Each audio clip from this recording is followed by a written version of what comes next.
What's up, everybody? Let's do this thing. I don't feel the hottest today. As you could probably tell, I'm running hella behind and still just making beats, sitting here playing a little bit of keyboard. Hey, what's up, Curly? How are you doing, my man? I'm in the Discord right now, in the lounge, if anybody wants to come hang out. A little bit of reverb problems, a little bit of crazy audio today. Again, not feeling the best, but it's Wednesday, my dudes. Let's hang out. I was playing a little keyboard. Like I said, I wanted to be the band of the show too, but that's just probably biting off more than I can chew. But here it is, a setup to make beats and shit. So you know.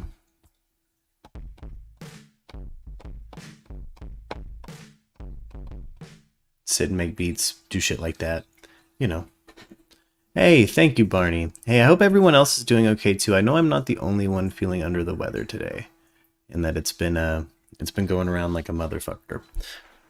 So, you know, if you're also out there feeling like shite, shout out, man. Positive energy your way. So we get everybody piling in here. What up, Justin? Hey, I'm running late as fuck today. Oh, you're good. I just got off work. Hell yeah. That's I got off early. Oh, fuck yeah. Hell yeah, dude. That's always a good day. Fuck Wednesday. I was gonna do a hella clickbait hashtag, but decided not to. Yeah, not while you're sick. Yeah. That's what I was thinking. I was like, man, I might want to wait a few days and then do is Kyle Rittenhouse possessed by a fucking demon? I saw them. You saw Harry Anthony and I talk about that? Yeah, Yes, I agree. it was seriously going to be the title of today's cast, and I was like, you know what? I don't feel that hot. I just kind of want to hang out with everybody and just chit chat. Hopefully, we can get John B in here, check up on his day, check up on everybody's day. Again, So I'm not literal Thor in the chat banhammering people. I don't think you need to be doing that.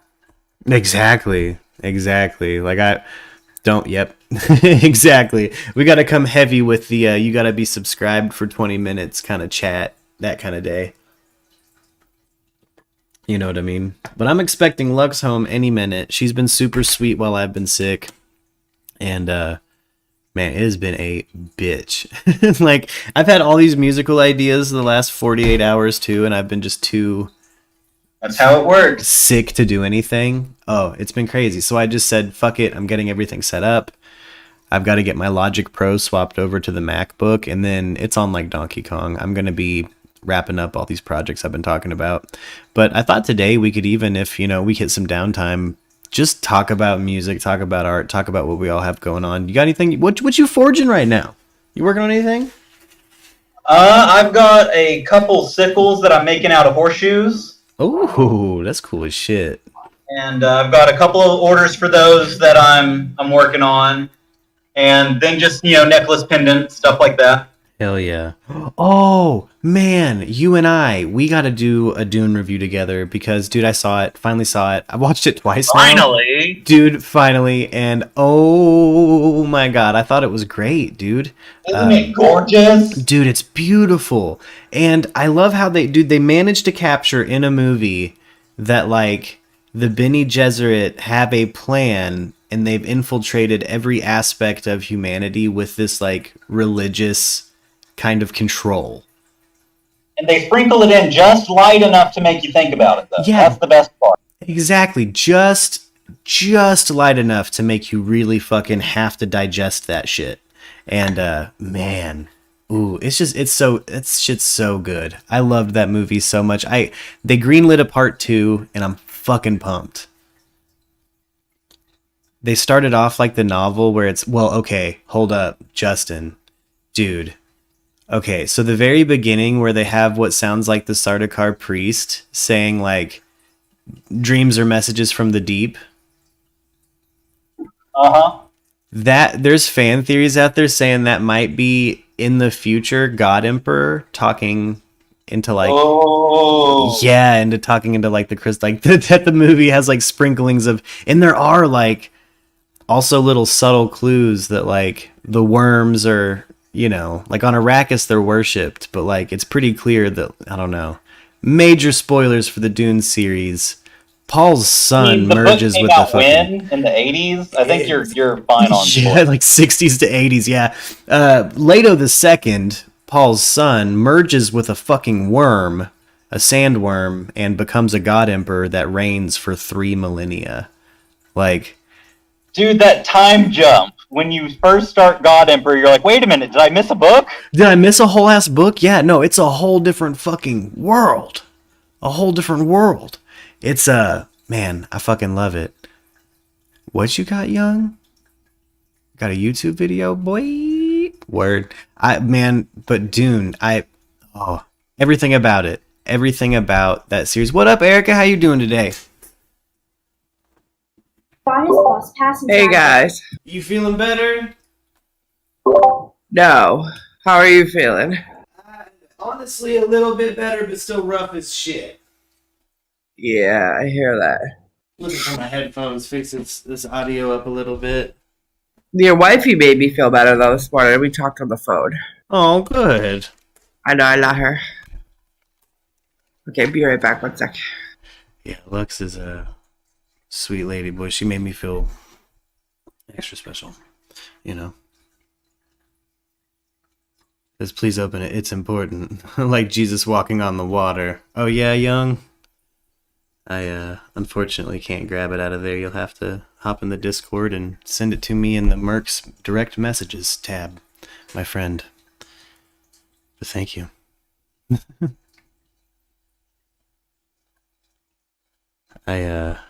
Man. Sorry about that. My kid was just telling me about her day. Hey, you're fine. You're fine. You're fine. I've got. Whoa. Sorry. You probably hear a little bit of echo in my voice. That's because I've got my studio equipment hooked up. No, I don't hear nothing. It's probably just in the cast. That's Just a little extra reverb is all.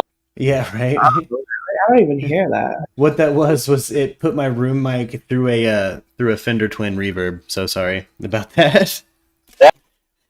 Probably had that juicy Memphis twang in my voice.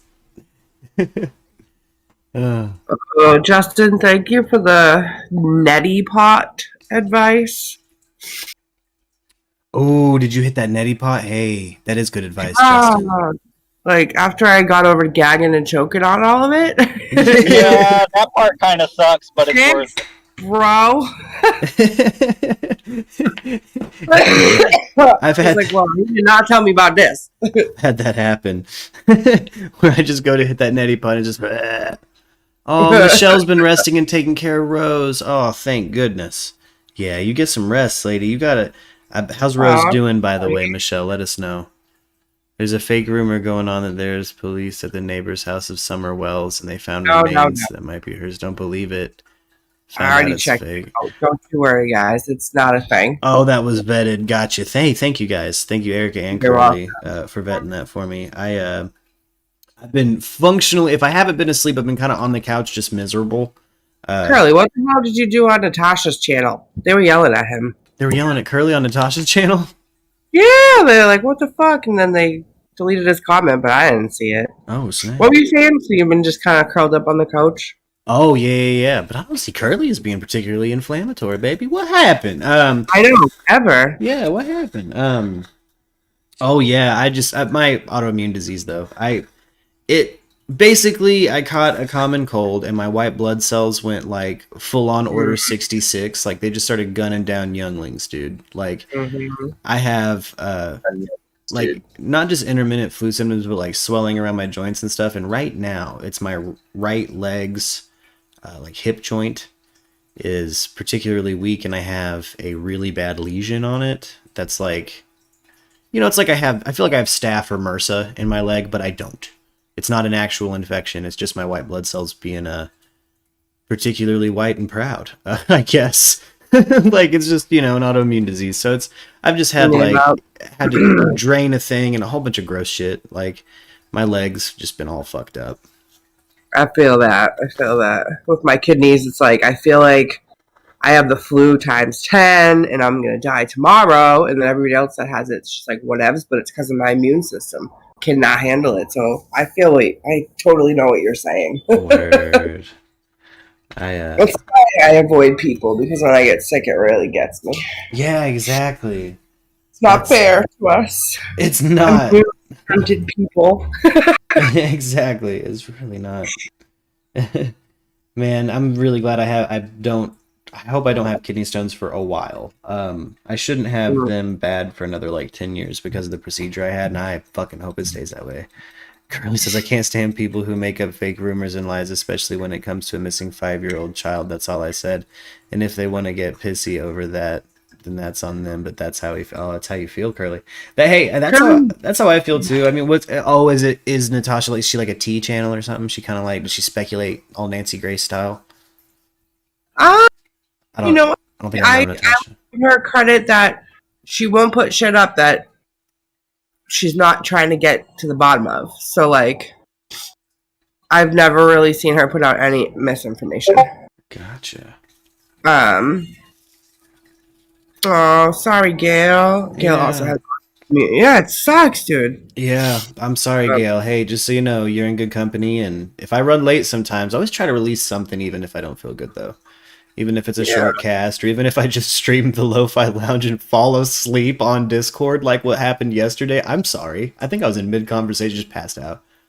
I was like, where the hell did everybody go? I was in there and just I was sawing logs. I found a comfy spot, got my leg comfy, and just passed out. Like, just passed out. Yeah, I passed out when I woke up at midnight, and then I'm like, great. Like, wide awake, My head's killing me, so I was up till like 5:30. Oh, damn. It's okay.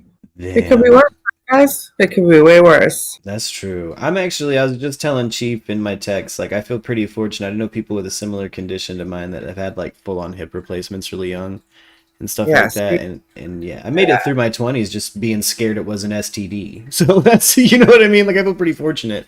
I really get diagnosed to, like, the end of my 20s, and then now I'm in my 30s, and I kind of know what to do. But it sucks. It sucks massively. But it's, yeah, I mean, again, like, this one came on quick and is going away quick. You know, isn't it? Sometimes it works like that with autoimmune shit. I don't know if it does for anybody else, but like we're the ones that come on real hot and heavy, like the flare-ups or whatever, however your autoimmune disease afflicts you, comes on really hot and heavy and then just fucking bounces out quick. Like that's kind of what's going on for me right now. Like felt sick, felt nauseous, had a fucking lesion fucking drained. Now I'm good. Yeah. That's how the second COVID shot was for me. Like, just, I would say like 8 o'clock at night, it just hit me like a ton of bricks. And then exactly 12 hours later, it was gone like it was never there. And I'm like, okay, whatever. See, but it was bad. That's crazy. I did not move for 12 hours. Like, I did not move. Everyone in my family was like poking me and shit. And I'm like, don't touch me. Don't poke me. Yeah, that's, yeah.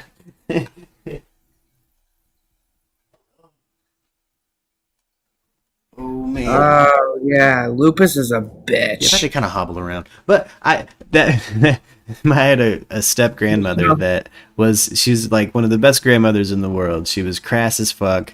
If like a dog jumped on you, she would yell at you and be like, "Box him." Like tell you to smack that dog. Like she's fucking crazy. She's cool as shit though. But when it would get hot out though, or if she was sweaty, she'd be like, "Don't hug me, I'm hot." My favorite thing ever. It'd be like, "Don't touch me." Like, I'm trying to tell you My bye. girlfriend does that. Curly, you know I love you. I was just busting your balls. I know all them crazy peeps. But I go over there because I want to get the facts straight. Like, Molly's up in there like, oh my god, they found Summer Wells. I'm like, all right, I'm going to go over to her just real quick because she don't fuck around. I'm just busting your balls, honey. Just busting your balls. I don't even comment on their shit. Yeah, you can't say nothing. They just delete you. And it's like, okay. Hey, there's flat earthers and heavy right wingers that feel that way about this channel, and they're right. I'll delete them. It's like you come in with no substance, I might fuck you, delete, I'd banhammer that shit. No, but Curly had substance. Because, like, her title... Curly always does. I mean, yeah, again, like, and he was calling out a bullshit, like, theory.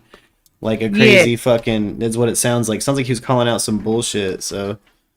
Like, what it was is Molly went off and was like, possible remains Summer Wells right now. And then, oh, there's my girl. What up? Hi.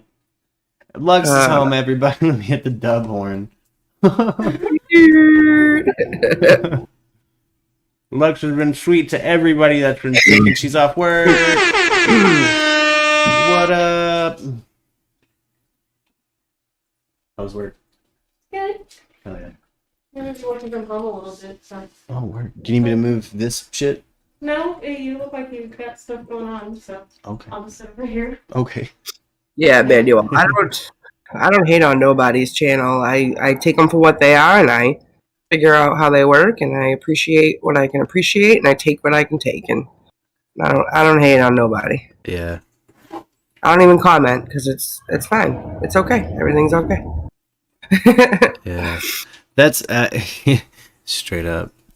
There, yeah. I mean, people run their shit how they run their shit. That's how I've always been. But I've never been. I don't know. There's like the people I watch on live stream are people like Based Shaman. Like they just have a silly goose time. And so I just go in there. I'm like, "Chow, what's up, motherfuckers?" And it's just, everyone responds with like a "Chow." Yeah. Well, here's the thing, like those two channels, I like Molly and Natasha's like not crime channels. Like they have a fun fuck around channel and then they have a true crime channel. And I like those fun ones. Yeah, hell yeah. I want to be on Molly's fuck around channel. Oh my god, dude, she like does karaoke and like does requests. It's fucking awesome. Yes, she's turning up at home. Fuck yeah. I do need my computer, though. You need the what? I do need my computer charger, though. It's under you. Oh. Computer. Compute the charge. Other way. Watch out. I'm sliding all which ways, gang. Curly, how's your dog? How's Frankie? How is Frankie doing? We're 24 hours since the big vet visit and stuff, and is he holding down fluids? Oh no, Michelle says she has lupus and she's not sure if Rose does. Oh, snap. It's okay though. Yeah. Let's think positive. Lupus is an autoimmune disease, right? Yes, it is. Okay, because my mom has it, and she's never, like, explained what it is. She just says, I have lupus, kind of like, I bought a cantaloupe, and I'm like, I don't know what that means.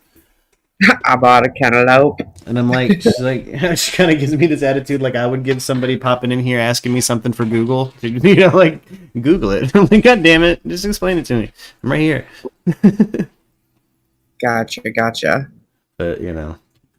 Lupus sucks, dude. Yeah. It seems like it does. I know my mom's health has been up and fucking down. And I know I've inherited a bunch of stuff from that side, and my health is up and down. So I could only imagine what it's like getting to the age, you know. Joint pain. Joint pain is like one of the worst symptoms. Yeah. Then you got fatigue. Yeah. I'm sure there's a million other things, but those are the two that really suck. Yeah. What's up? I think like muscle mass loss or something to do with the muscles. No, I'm good. I got it.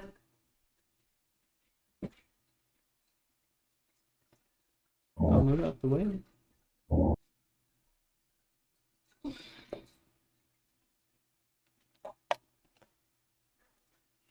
Yeah, see, I don't know, like, lupus is, it seems like it's fucking devastating, but to answer Michelle, I think she should definitely get checked out get screened for lupus, her and her daughter. Like, screened for the gene, if her mom has it, for sure. Mm-hmm. Like, I think that's just probably responsible, you know? Yep. But, you know. Oh. He begged me for a treat at 3 a.m. I told him no. Huh. I don't eat a third of the wet food doctor gave me. He hasn't eaten since. Yeah, he'll eat. He'll eat when he's hungry. Damn. Yeah. He probably, you know. Sometimes dogs need to go away. Oops, sorry, you cut out on us a little bit, Justin. What was that?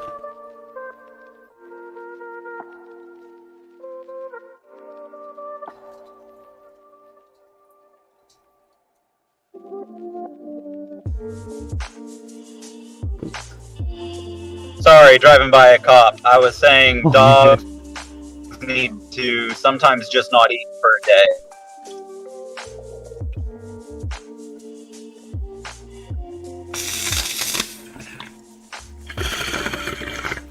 I know intermittent fasts are good for people too. What up, Stadody? Which, fasting sucks, but sometimes, you know, I don't know if anyone else has been this way, but your body just does it. You know what I mean? Just nothing sounds good, and you just unintentionally fast.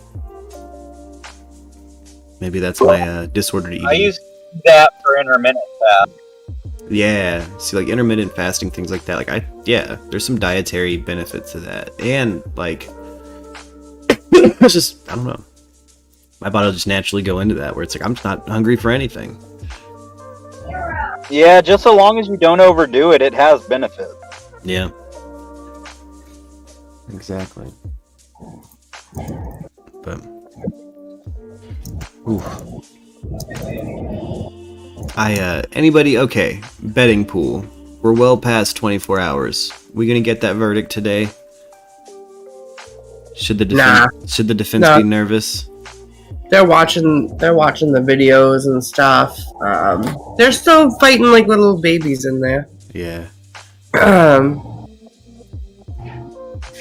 I've got some of the like highlights from Fox Fox Live Now pulled up, which Debbie was saying was on yesterday, but again, like, what do we have here? This is actually there. It looks like they're at the Ahmaud Arbery situation.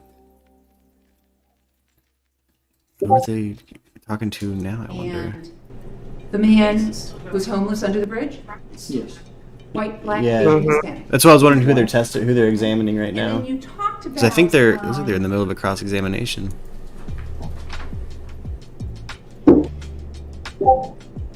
The ATM situation, that was when, in 2008? 2008. Oh yeah, City of chat box Pascagoula? was off. My bad. Pascagoula. Pascagoula. Thank you, Pascagoula. City of Pascagoula. Did you report that at that time? I did not. And the two people who had come up to you, black, white, Asian, Hispanic? They were black. And now in 11, you said, some guy attempted to get into your car. Mhm. Was this person black, white, Asian, Hispanic? He was white. Did he appear to be homeless? No. Okay. No, he did not. Did he appear to be a worker? He seemed to be strung out, I would say. Strung It was out. quick. It was not. And you did not report it to the police or the city of All right. Pascagoula. Jackson County Sheriff's Department. How are you feeling, Contacted a co-worker. How are you let him feeling, know Lux? What's going on? What happened? Where I was at? And he said, "Yeah, Right on. we're going to take a scene on it." I You didn't feel call better? the emergency line, or I called deputy. Do you need me sheriff. more? You need more So you had a Dayquil or friend anything? and then She's went running and on checked it out, Dayquil so as far as I nobody- know, so I don't necessarily believe her when she says she feels fine. Because as we've all mentioned already today, you've been exceptionally sweet to everyone that's been sick, but you're also sick. Yeah. And so you know, we love you.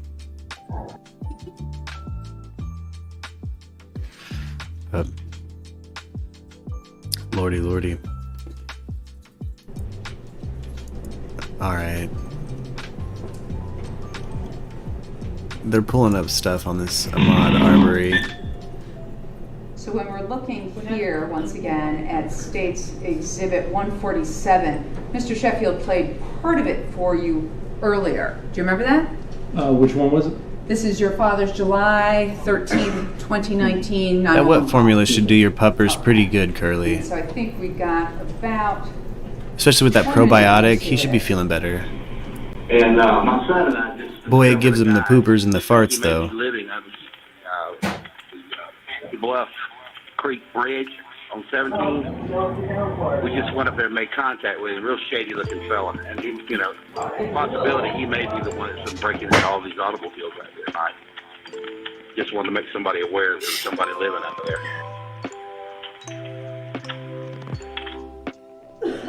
Was that the remainder of the call where he called the... What time zone is the trial in?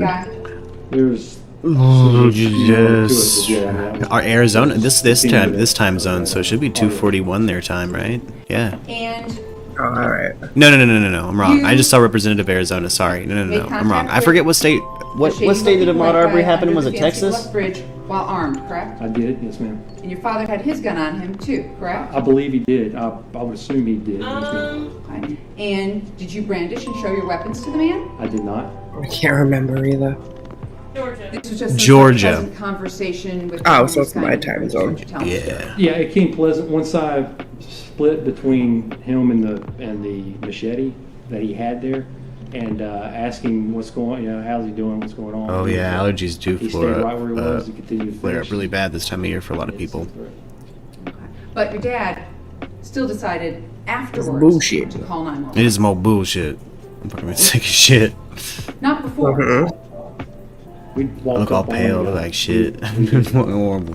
Once we investigated. It also doesn't help that, There was I don't know, nothing in there. my area, What's happening? Yeah, we still it's like called. 70 degrees, and then one day it's like 30. And you're like, You what took the it fuck? upon yourself Arkansas is to like go that. ahead and Arkansas is kind of like bring some flip flops and a Yeah, parka. yeah. Like you never know. Yeah. Bullshit. So let's go. I'm all right. ahead I mean, I'm a little and talk hungry. about Time in the Coast Guard. Oh, I wish I was there so I could make Gluck something. So in the Coast Guard, when you feel first bad. start out, Some it's soup. E1, E2, E3, Yeah. correct? Yes, ma'am. Or even just And then toast. you become a petty officer at Yeah. I love me E4. Yes, ma'am. toast, man. Now within the petty officer category, it goes all the way up to like E9. E9. tonight. What? And then you can go all the way up to warrant officer, correct? Can't. All right. And you had been in for To know about, this weekend, 70 today. Where are you at, Manuel? Yeah, 9 and some change. Yes, ma'am. Right. So you had What to do state? standard Or recruit country training like that. in 2007. Yeah, snowed this week and Yes. 70 today. Yeah, And never then seen it so machinery technician bipolar. training Huh. from April 14th It's of wild. 2008 What you guys think about to global July warming? 3rd of 2008. That sounds right. What do I think? And Yeah, then ad- July admin's 14th to finger August on 13th, buzzers. 2009. I was like, whoa, is he going there? Sorry. And the basic boarding officer, But yeah, do you I take that when mean, you become an E4 or I'm before down that? for it. Natural No, you cycles take it plus after you human go for- if you're- interaction if equals the, crazy shit. Exactly. mean, Hey, all what the up? exercises What that Kira? What's up, Kirikos on Good Twitch? to go to it. It's not mean. Shout out Twitch. We're trying to get up to 3 fucking And viewers per in stream to 2010, hit from affiliate. August 2nd, 2010, Just a to reminder. September 10th, 2010, you had air conditioning and refrigeration classes. We're just kind of flipping through the news. I'm running late as hell today with our daily stream, but The Coast Guard, you're it'll probably be a little late, a little short, still but before, right? Yes, ma'am. you know, And that's extra forehead machinery kisses technician. behind it. That was the right? Yes. You go. Or- yes. Here? Yeah, it should be low. It should be What the heck? Sorry. Oh, you good? In Trying to find you over on Twitch. you've taken your Oh. Oh, there you go. But officer class, might as well. We'll get there. We'll get there one day. right? They'll be our friend. Right to remain silent. The fucking platform with a whole hashtag for chads, but none for live music. That, law enforcement I done found ya. force anyone to Such a weird platform. learn I done found ya. Oh boy. military, It should be. It should look really hella good on Twitch. and that if someone Yeah, it does. walks away, Yeah. Way better, actually. I'm not trying to talk Yeah. shit on YouTube, but It does look really good on Twitch. That's for sure. Damn. There's less latency too. that displaying a weapon We're spicy on YouTube, you know, and there's ads on YouTube. Yeah, YouTube's a whole which is different prohibited by the courts, ball game. and as a law enforcement officer may be grounds for Twitch, it's like it's still suckling straight off my Streamlabs. Situation. why does it still only say one person watching? You were also taught that the best Like weapon bots, things like that. Who does knows? not make your weapon accessible. I don't know how to- Right? Yeah, Oh. who knows? Yes, ma'am. Might help if I log in, huh? That probably. would be why there's no. Yeah, there's no view count for you. And you were also taught Ta-da. about the deadly force triangle, correct? Yes.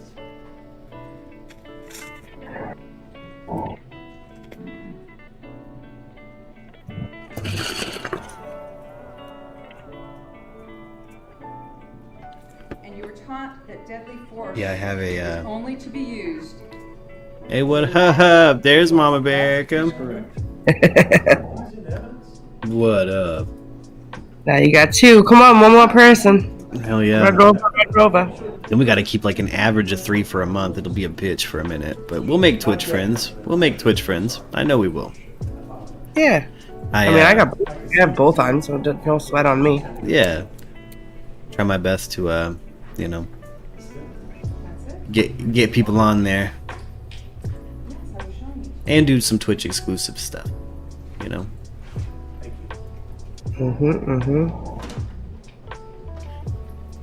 So this is one of the motherfuckers that was there, dude. He shaved up from those mugshots. He's that now I know he's the ginger one with the beard that was one of the fucking shooters, right? Still not ginger. That's I I love it every time the doctor's upset he's not a redhead. Recognize that. Cat. All right. This Still not ginger. I love that you got my reference. Oh yeah, I'm a huge Doctor Who fan. Aw, kitty. So this was Yeah. one of the PowerPoint slides Okay. you were shown. Well, not She's- little. Part of the deadly We're friends force now, triangle, her and I. and Today. deadly force is only And, to be used as a truce we've made, correct? Cat and I. Correct. You Going also all right so trained far. never I think she's been worried about me because I've been sick and I smell like infection. used it. Is that correct? But yeah, Aw.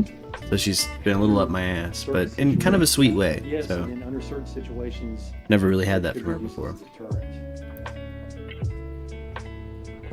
Oh, nice.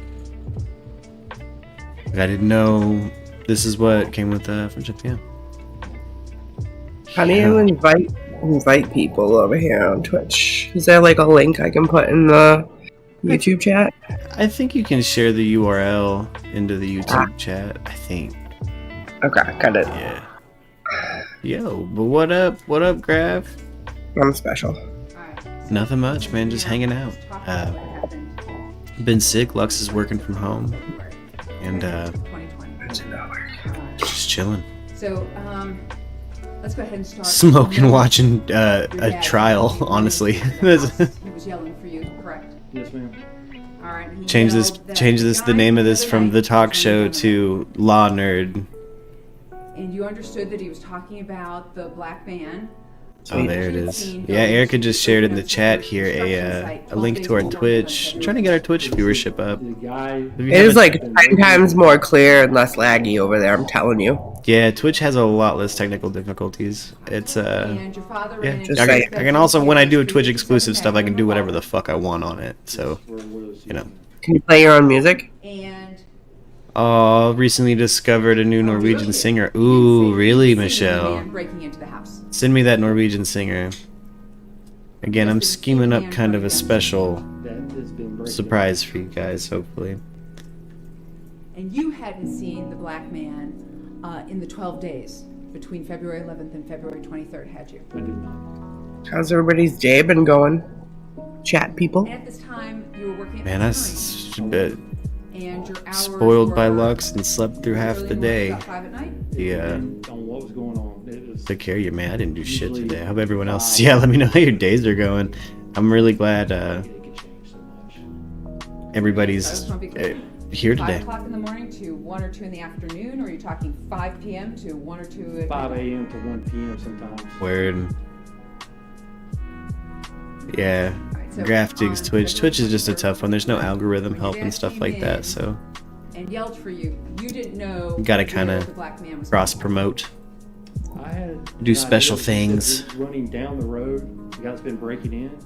I've never seen him before. I kind of had an idea that maybe he's. But Twitch also has a bot problem and a hate raid But bot problem. I'll check out and see what's going on. But your dad just said he's running down the road. Who is Haas00312 is a stream I did forever ago. We got queued up for a hate raid. We had some IP stealing bots. Not at that time. Howdy, neighbor. What up, John B? How you doing today? How are you feeling, guys? Oh, You okay? I think I speak for everyone. I say we're all feeling pretty rough, huh, Erica? Mhm. I know. Everybody's talking about feeling sick, man. It sucks. Sorry about that. Hey, listen, I went ahead and threw my little thing out there. I come to you guys hat in hand. I'm not expecting anybody here to chip in, but if you could just push it to share it with some other people, please. Yeah. Preferably, Yeah. preferably somebody who's wealthy. Yeah, let's get it dropped in the chat too, so we can all grab that link and share it too. Is I anybody? didn't know where to put it, man. We can put it in the YouTube chat. You can put it in the link your everything on Discord. If you've If already, you put it in the chat, I can link it for you everywhere, John. yeah, we'll get that Well, bitch put up. Did you tell Diego Perez? I'm not trying to be an asshole. It's just that I don't know a lot about doing some of that stuff. You're not So being an I've asshole. got it. It's already on. Well, it's already on your page, like the general news or whatever, and the town hall. That's it. So if you could get it off the town hall and do something with it, I guess, Yeah. be great. Merc permissions to post on YouTube, yes? Please do, spam away. Throw that sucker up there a few different times, a couple times if you don't mind. Nope, no. Thank you so much, man. Hey, I absolutely, appreciate it. absolutely, John B. We look out for our own, and anything we can do. If I had something on me, I'd throw it that way. I'm gonna try to. We got is it a GoFundMe? Yep. Yeah, Okay. yeah. I just it was a bitch setting up. I had to change my email address. For some reason, it would take my email address, so I had to go to Yahoo because I'm usually on Gmail, and I had to set up a whole new thing. You know, so I don't understand. But anyway, yeah, they said it was already in use, and I said I've never been here before. I don't know what you're talking about. So I set up a whole new. It took me like 2.5 hours to do something that should have taken a few minutes. You know, and then I tried to make a video, which I'd like to shoot that video over to you guys anyway, because it's not on the GoFundMe. But it's basically saying the same thing that I wrote there, but I'm not much of a writer, and I really felt I could get it across better with the video, and it said it was too big to fit on there, you know. I don't know. So Yeah. I've got this thing in my phone now, and I'd like to, can you guys take videos over there on Discord? that we should be able to post them, I think, depending on the size of the video. Yeah, it turns out to be like a minute and a half.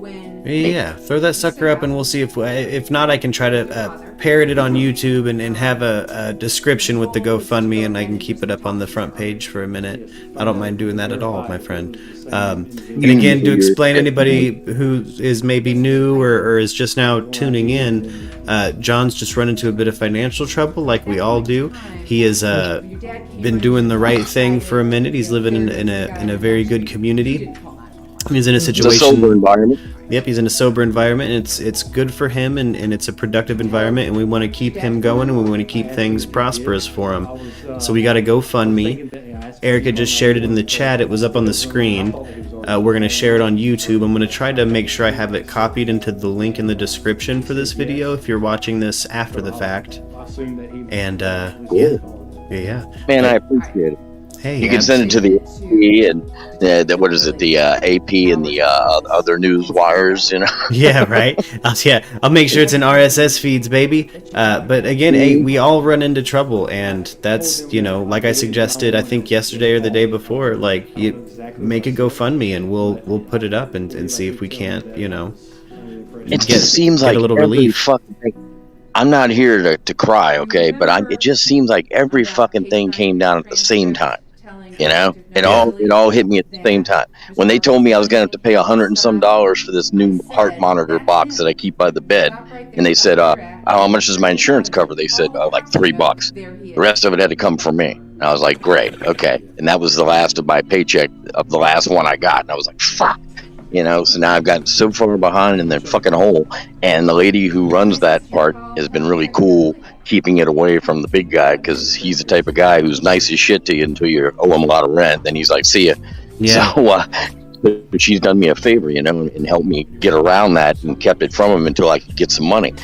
It just ain't been happening, man. And I'm still trying to get extra Social Security. They told me I qualify for it, but again, it's got to be my payee that does the work, that actually applies for it, and that's the ex, right? And she's cool with me. We're friends and everything, but I got to fit it into her schedule.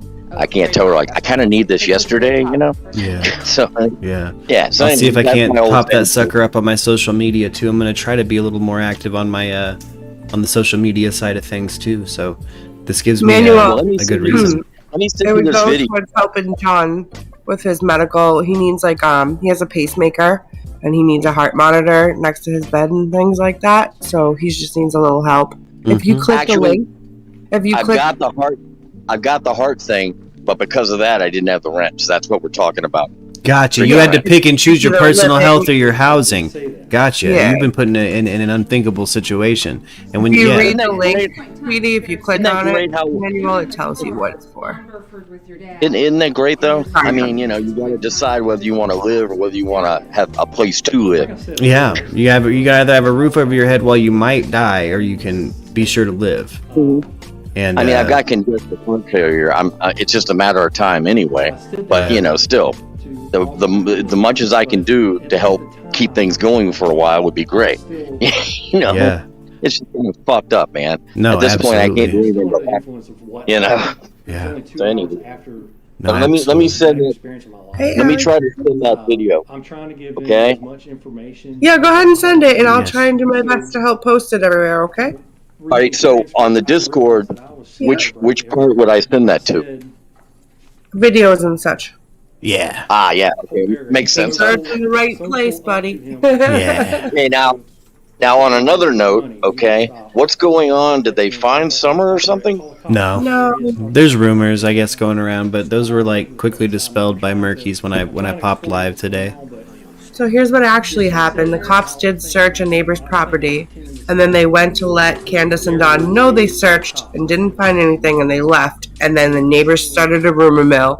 They got a hold of YouTube. YouTube ate it up, and it spread like wildfire. But that's actually what actually happened. That's all. They're just still looking for her. That's crazy.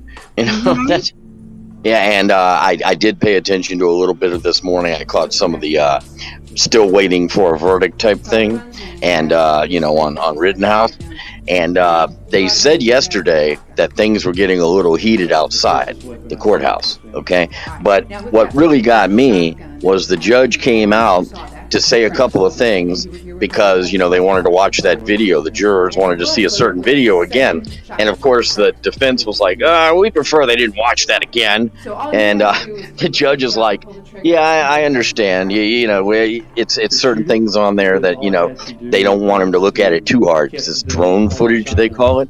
But the funny thing was, the judge proceeded to tell a story about something he had done when he was working as a juror or a lawyer or something, and he talked about there was a black involved. I mean, I couldn't get over this. He goes, yeah. So the black was, and he went on and kept on. Every reference he'd make was the black. Yeah. I mean, can you really expect a fair trial out of this shit? Oh yeah. Both those things. Yeah, I mean the guy's practically racist. Yeah, like it vibed like that to me with the footage that I've seen so far, where it's like, oh shit. So now, yeah, he told this cute little story about the black. I mean, it was as bad as Joe Biden with his corn pop story. Yeah.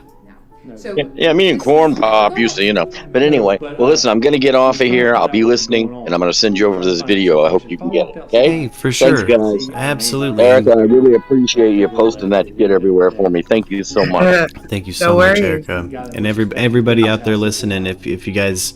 if you got some money to donate, if you want to help somebody out that's in an incredibly difficult situation, who's had to deal with the unthinkable, click that link and support that GoFundMe, and let's help keep our boy around, man. Yeah, I mean, he's a miracle. You guys. You know what sucks is that I'll be sitting here having, joking and smoking with you guys, and it'll be great. And then every time you got to go, or I go to sleep and I don't get to the night times, I go through these withdrawals because then I have to think about my real situation, and now I can't deal with my real situation by getting drunk, which really sucks. I can't. Right where you're supposed to be, John. Yep, you got this. You got this. And hey, I'm happy to provide a little platform for escapism if that's what you need, brother.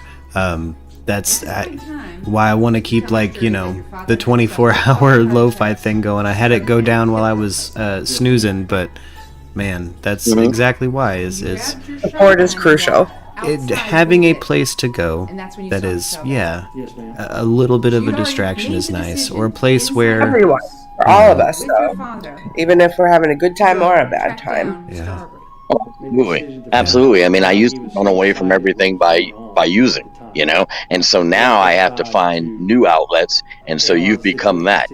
Okay, you're my new drug, as it were. And fantastic. Okay, I mean, to be honest with you, if some of the people here were to have caught your show and see you pull out the old bong, people would have a problem with it. Okay, some of the people around here, they'd have a problem with it because they'd be like, "Aren't you going to be triggered watching that guy smoke weed?" That doesn't bother me a bit. I'd probably be a little more bothered if you were drinking a cocktail every day. You know what I mean? Yeah. That might make me start going, man, yeah, I remember that. If I was like doing a custom mix a drink section, yeah, exactly. Like it's one of those things where it's and I try to acknowledge too that when I get people who I understand that some people's weed bone is connected to their felony bone. You know what I mean? Like their weed bone's connected to their cocaine bone. Their weed bone's connected to their alcohol bone. And I consider myself really fortunate that it's kind of the opposite for me. You know what I mean? I live in a place where it's recreationally legal, and that's nice. I also have a medical card, so and a couple different states levels, I'm sick enough to need it. And there's times where it's like I really do try to have conversations with those people who feel that way and explain I get it. I'm not going to be your flavor because I probably won't because but I will acknowledge and respect that your weed bone is connected to your alcohol bone or felony bone or, pills bone or... Yeah, but but it's funny, Murph, because if I can tell, I say this all the time. Everybody has the attitude in these meetings you go to, like, yeah, you start out smoking a little weed, next thing you know, you're drinking again. And, I'm sorry not to argue, but that really wasn't the way it worked with me. I enjoyed them both together, but really I prefer the weed to the point where I say, if I was ever to win the lottery and I wouldn't have any more cares in the world, I would just stay in my house, watch movies, listen to you, and smoke. Yeah. Okay, and put together my models. Okay, and it doesn't bother anybody. It just wasn't a gateway for me like it is for some folks. Hey, John, you got to decide what's best for you, though, too. You don't have to. Like for me, I don't want to risk it. Yeah. You guys know that you can smoke weed, and that keeps you from sometimes doing other things. Well, and I am all for it. Like, I'm not one of those people that is going to put everyone in a box in recovery. But for my own personal self, I can choose. And I think for you, like if you know that to be true and you think it's worth the risk, then go for it. Oh, no, not here. Yeah. No, obviously not in there, but you guys know what I'm saying. Yeah, well, in places where it's not legal, if you are an addict or have addiction issues, you should not be smoking marijuana if it's not legal there. You have to, so to get it, you have to associate with a type of people who might be dealing in other things, other triggers. Yeah. Oh, yeah. No, agreed. What I'm talking about, though, here, and I'm not arguing, I agree with you totally, guys, but here they have this stuff called Delta 8. It's a synthetic weed, and you buy it at the vape shops. And for me, personally, I found it just as good. Okay, there's a couple of differences I noticed. I didn't get the munchies like I usually did, but that's fine. Okay, I can afford not to have the munchies. I'm huge. Okay, but the thing is, these guys, we got a guy here. He doesn't live here, okay, but he comes over here for some of the meetings, and it's successful. He's a builder, okay. He runs a building company, and he's got money. He shows up here. Nicest guy named James, right? And old James, man, we get along pretty well. And people don't like him here, with the exception of me, because everybody talks about after he left. I said, how come it seems like everybody hates James? And they told me, well, because he's on marijuana maintenance. He's been sober for 18 years, okay, and but he still smoked. And in my head, I'm going, well, that sounds good. I mean, yeah, well, what's the fucking problem? Yeah, that's my thing. Like, well, then what's the fucking problem? Everyone else hitting nicotine and drinking caffeine while saying it. During the recess, hold on a sec. Yeah, like, and so I took him aside one day and I said, hey, James, I got to tell you, man, people have a lot of resentment for you, and they say it's because of this. Is that true? And he goes, oh yeah, man. He goes, I've been clean for 18 years, but I still like my smoke. Okay, and he said that's all I need, and it doesn't make me want to drink. And I was like, cool, good for you, man. But man, they hate that guy around here. Yeah, and I'm like, there's some people who just they cannot.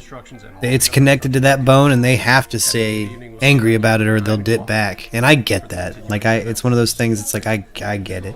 You're fighting a fight. You know what I mean? Like they're in the midst of battle. They kind of have their sword in their hand for a reason, and I respect the reason they have their sword in their hand when they're people who are like that with me anyway, because it's like I totally get it. And I haven't had to deal. Normally people who are like that have had like IV problems or things that I've never had to deal with. So I'm like, I get it. Like hey, you got armor on and a sword for a reason, you gotta do what's best for you. Yeah.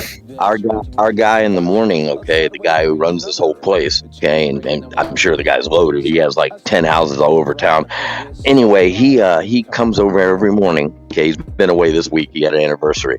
But usually when he's here, he doesn't really do an AA meeting. He does a meeting that actually gives you tips and instructions for when you go out to other real AA meetings, right? And he told us stuff like, for example, you go to a meeting, he said it's annoying as hell that you'll see, they'll say, anybody here for their first time, and somebody will raise their hand. And when the meeting's over, where you should be going over to that guy to see if you want some phone numbers or something like that, people will just, old timers who've got years and years of sobriety will just walk past the new guy and say, hey, keep coming back. And they leave, right? And that's all they do. And who knows that who knows that back in the day, Alcoholics Anonymous, like drug users were different. They weren't created equal. So the way that I see it, they don't understand. So well, I'm just talking purely. I'm just talking purely alcohol, okay? So you'll be in these meetings, and a guy will hold up his hand, like, and he admits he's first time there, and they'll just walk past him at the end, and nobody but the guy that I'm talking about who does the meetings here, he'll stop. He's got 29 years. He'll stop by the guy, and he'll even take me over to meet the guy and show me how it's supposed to work. And I told you guys one day, I kept what he said in my mind. And I heard a guy at a meeting introduce himself and say he was looking for housing. And I ran over there after the meeting. I jumped over chairs to get to this guy. And I said, hey, man, I got some suggestions for you. And I gave him the number of this place. I gave him the website. And 3 days later, he's here. And, and he was thanking me all up and down for suggesting he come here. And that was cool. And that's the way it's supposed to work. Okay? John, just lead by example. Just show them how it works. Yeah. Mm-hmm. Yeah. Even if you just say you don't even remember the guy's name, just say, oh, it's good to see you again. Like that has saved so many people's asses, like that I've heard around the mean streets of AA. Yeah. Right. So just lead by example. Don't worry about what they're doing. If they don't want to help, then they don't get to keep their sobriety. It was cool because we were sitting there in the meeting in the morning here one day, and this is the guy, right, that I suggested he come here. And I barely remembered him. I'll be honest. It was like a week or two since it had happened. And he comes up to me and starts pumping my hand, going, hey, man, you don't remember me. Hey. And I said, no, I don't. And he said, yeah, you told me about this place. And I'm here now. And it was like everybody in there heard him say that, including the guy in charge, which is a cool thing to have him hear this, right? And he goes, nice work, Johnny. And I'm like, okay, cool. And it did feel good to do that. Okay, and they told me it would. They said it'll feel good when you start helping people, and it sure does. Okay, so I was happy about that, and I just can't believe there's these people out there that just ignore the newcomer. It's a shame. But anyway, that's all I got to rant on. So I'll get you this video over, guys. I'll put it on pics and things, or videos and things, or whatever, and I'll be listening. So carry on. Hey, for sure. It's actually really surprising to me the amount of people that have antisocial issues in all walks of life. That's if you're in recovery, if you're in the library, if you're at the supermarket, if you're doing a YouTube channel, you'll meet people sometimes who one-on-one are shining. I mean, a genuine diamond in your pocket with the knowledge they've given you, and they'll tell you that they just do not like to talk in front of people. They don't like to talk to new people, even though you're a new person. Like I've heard a lot of that sentiment around, more than I have seen like genuine like rock on tours and social butterflies. Well, my guy told me that I had the potential. Okay, when he comes to AA, he said, dude, you can be a rock star around here. Yeah. You've got the makings of a rock star in this thing. I said, really? He goes, yeah. Mm-hmm. You're outgoing. You don't mind talking to people. You don't mind asking questions. He goes, you can do it. So that kind of gave me a little fire under me too, and it's pretty cool, Yeah, dang straight. That's a big. Yep, that's a big part of. I agree with that. You would be really good in that line of work. I think like you have the character type where you're not afraid to break the ice. No, not at all. Not at all. I mean, it's something that I've grown to love about you. I was giggling the other night. We had like the cross-examination for like, I think it was the Rittenhouse trial or some shit had just come back on, but you had wandered in the room like on Daddy who was about to come. You know what I mean? Like you're like, hey, what's up with the Jetsons? But Daddy's about to come, and I was like, get out of here. It's like, oh shit. Like it's something I fucking love about you, and it's something that is desperately needed in social situations where the goal is to heal. You have to have someone there to break the ice, and I couldn't think of somebody fucking better equipped at that line of work than you. My father went through a prison rehabilitation facility, like an RPF, right? And right.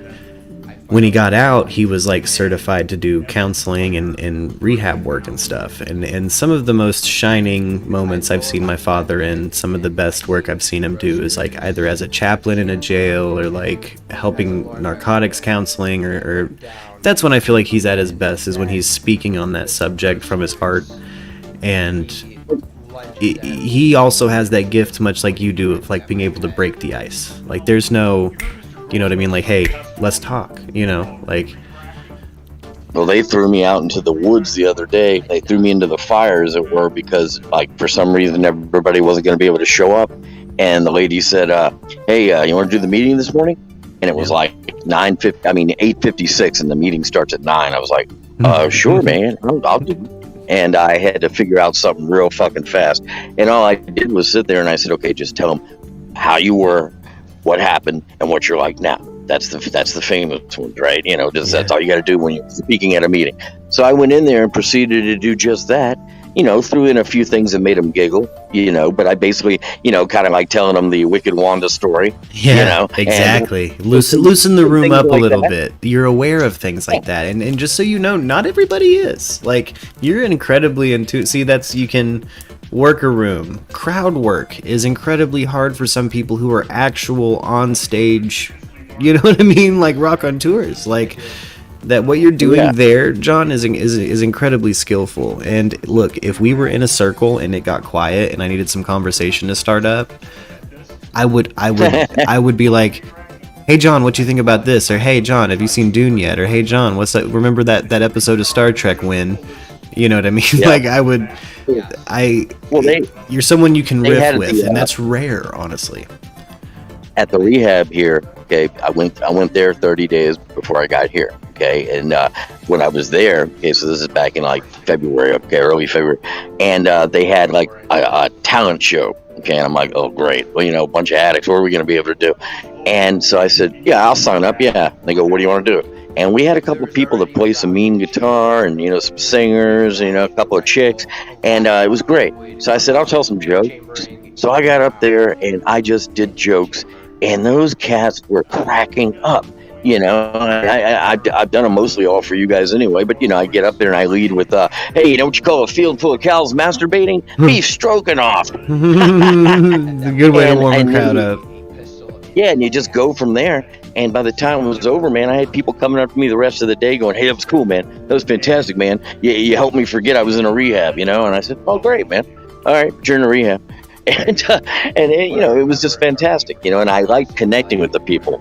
I got off on that appreciation and people laughing, you know, and I see how comedians can get into that, you know, they live for that applause, you know. So anyway, but that was it. Hey, knowing when I have a joke land, like when I've thrown particularly like a sleeper grenade joke out there, and I just hear the Discord slowly rumble into laugh. It's the best feeling in the fucking world. So like I couldn't like I that's why I want to try stand up really bad. Is those cats? That just seems like the best payoff out of any performance you could fucking ask for. Let me just leave you with this then. A little something from Confucius. Confucius say, man who masturbated over cash register, come into money. I remember I was about to cut you off on that. I was like, wait, no, I know this one. Hold up. I've been told this one. I'm trying to remember who told me that shit. An old farmer or some shit. I've heard that one, yeah. Hey, one thing though. One thing, it's not a joke, okay? You said farmer, okay? One story that our guy here related to us, okay, which can be used for anything. You don't have to be an alcoholic or an addict, but it blew my mind, okay? It's pretty simplistic, but here it goes, okay? It was called the Chinese farmer. Okay, you might have heard it. And I said, Chinese farmer, what's that? And these people talk about it around here. It's like an in joke. Everybody says, oh, is Bill talking about the Chinese farmer again? But what it was, okay, it's back in, you know, the day, hundreds of years ago, and this Chinese guy, all they've got to their name is a farm and a horse, okay? So one day, the horse gets away, okay? And everybody's all upset, and his family comes to the farm to help him, comfort him, you know, because the only thing he has is gone. And they say, man, we're so sorry for your loss. And he goes, could be a good thing, could be a bad thing. And they all looked at him like, what? And he says, yeah, it could be good, could be bad. The next day, his horse comes back, and he's leading a whole herd of other horses, okay?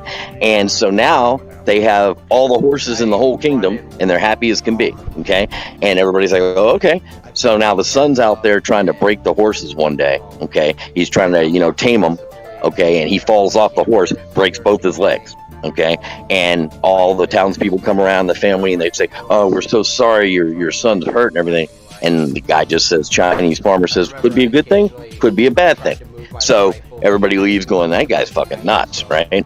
Well, the next day, the Chinese army shows up at the door, and they need every able-bodied man to go into a war that nobody's going to survive, okay? But the son can't go because both his legs are broken. So you see? Could be a good thing, could be a bad thing. You never know when it's happening, how it's going to pan out. And I just thought that was the coolest story I'd ever fucking heard. Yeah, hell yeah. That's you know, it can apply to your life, you know. But anyway, that's all. And I'll send you this video. Hey, please do. I'll post that around, my man. It's again, to remind everybody, we got a GoFundMe. We're going to be spamming around a little bit. It's for John. He is having just a rough time financially. He had to choose between taking care of his heart issue or keeping a roof over his head. And so he chose his health. And so he's having issues with his rent. So we got a GoFundMe. If you have it in your heart, hey, please feel free. Please donate. You know, John's one of our favorite people. We love him to death. And hopefully we can get some relief, you know, more than just a distraction from the day, baby. Get some action. If you can't donate, maybe some words of encouragement, maybe share the link, you know. Exactly. Any little bit to help out our guy. Yes. Exactly. And, oh, they're back on Rittenhouse fucking highlights. Dun, dun, dun, dun. Oh, they're just highlights? They're just highlights. He's not, no, the jury's still deliberating, which again, every minute at this point, now that we're beyond 24 hours, makes me like, alright, they're reviewing things, they're actually, we're gonna get a pretty measured response, I got a feeling from this jury. Jameson thinks it's like probably 11 to 2. 11 to 2? Or, no, 10 to, what the hell did he say in Discord? Hold on, because that doesn't make sense. Oh, wait, yeah, so you'd have, 12. So, let me see what he said. Justin! What up, Justin? I see you. We see you. We're glad you're off work early, brother. It's Wednesday, my dudes. What did he say? Maybe he said 10 to 2 or 9 to 3. Something, you know, something like that, he thinks. Oh, like a 9 to 3 split. That was working. Oh, cutting out just a little bit on us. What was that? Sorry, I'm getting it. Kind of sounds like a Dalek, but bro, oh, that's the horseshoe sickle, isn't it? Oh, that's sick. Terminate. Paid for it. Terminate. Fuck yeah. I want one in a little. That would be perfect for like if you have a little fresh like herb garden. Like you need to go catch just some fresh herbs, wham. That's perfect for like gathering. You know what I mean? That's like the perfect thing to have on you for gathering. Like if I'm going around looking for like some mushrooms or something in the morning and gathering herbs or something in the Ozarks, that'd be a perfect little sickle to have. Made out of a horseshoe. That's fucking cool. Yeah, those were the moments when he was asked. Alright, Jameson said this reads to me that 9 or 10, etc. jurors are on the side and they're trying to bring the others over. He didn't specify what side. Okay, gotcha. Well, Jameson, if you want to tell us what you think the split is, again, I'm kind of talking about this like a sports announcer until we get a verdict, I guess. I don't know. You know, again, because there's, like yesterday, we had a few people roll in that were like, I think motherfucker's gonna walk free. Like, okay, I think his defense is right. Okay, I think he was in the right. Okay, tell me more. Why, if the defense genuinely persuaded you in this case while I'm covering this trial, please let me know. Like, let me know why. Let me know what about it persuaded you. Why do you want to testify?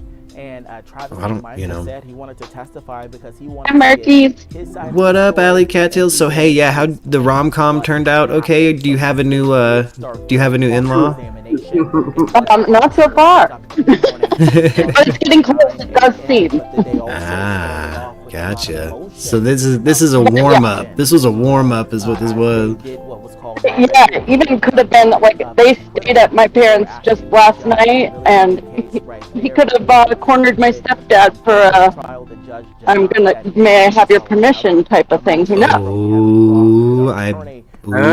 Let's say for the sake of delicious rom-comness that totally happened. I'm gonna say that happened. See them, they're that kind of people, you know, that believe in that, even, you know, I don't know. famous or popular You know, rabbi I could see it. She was there earlier this week.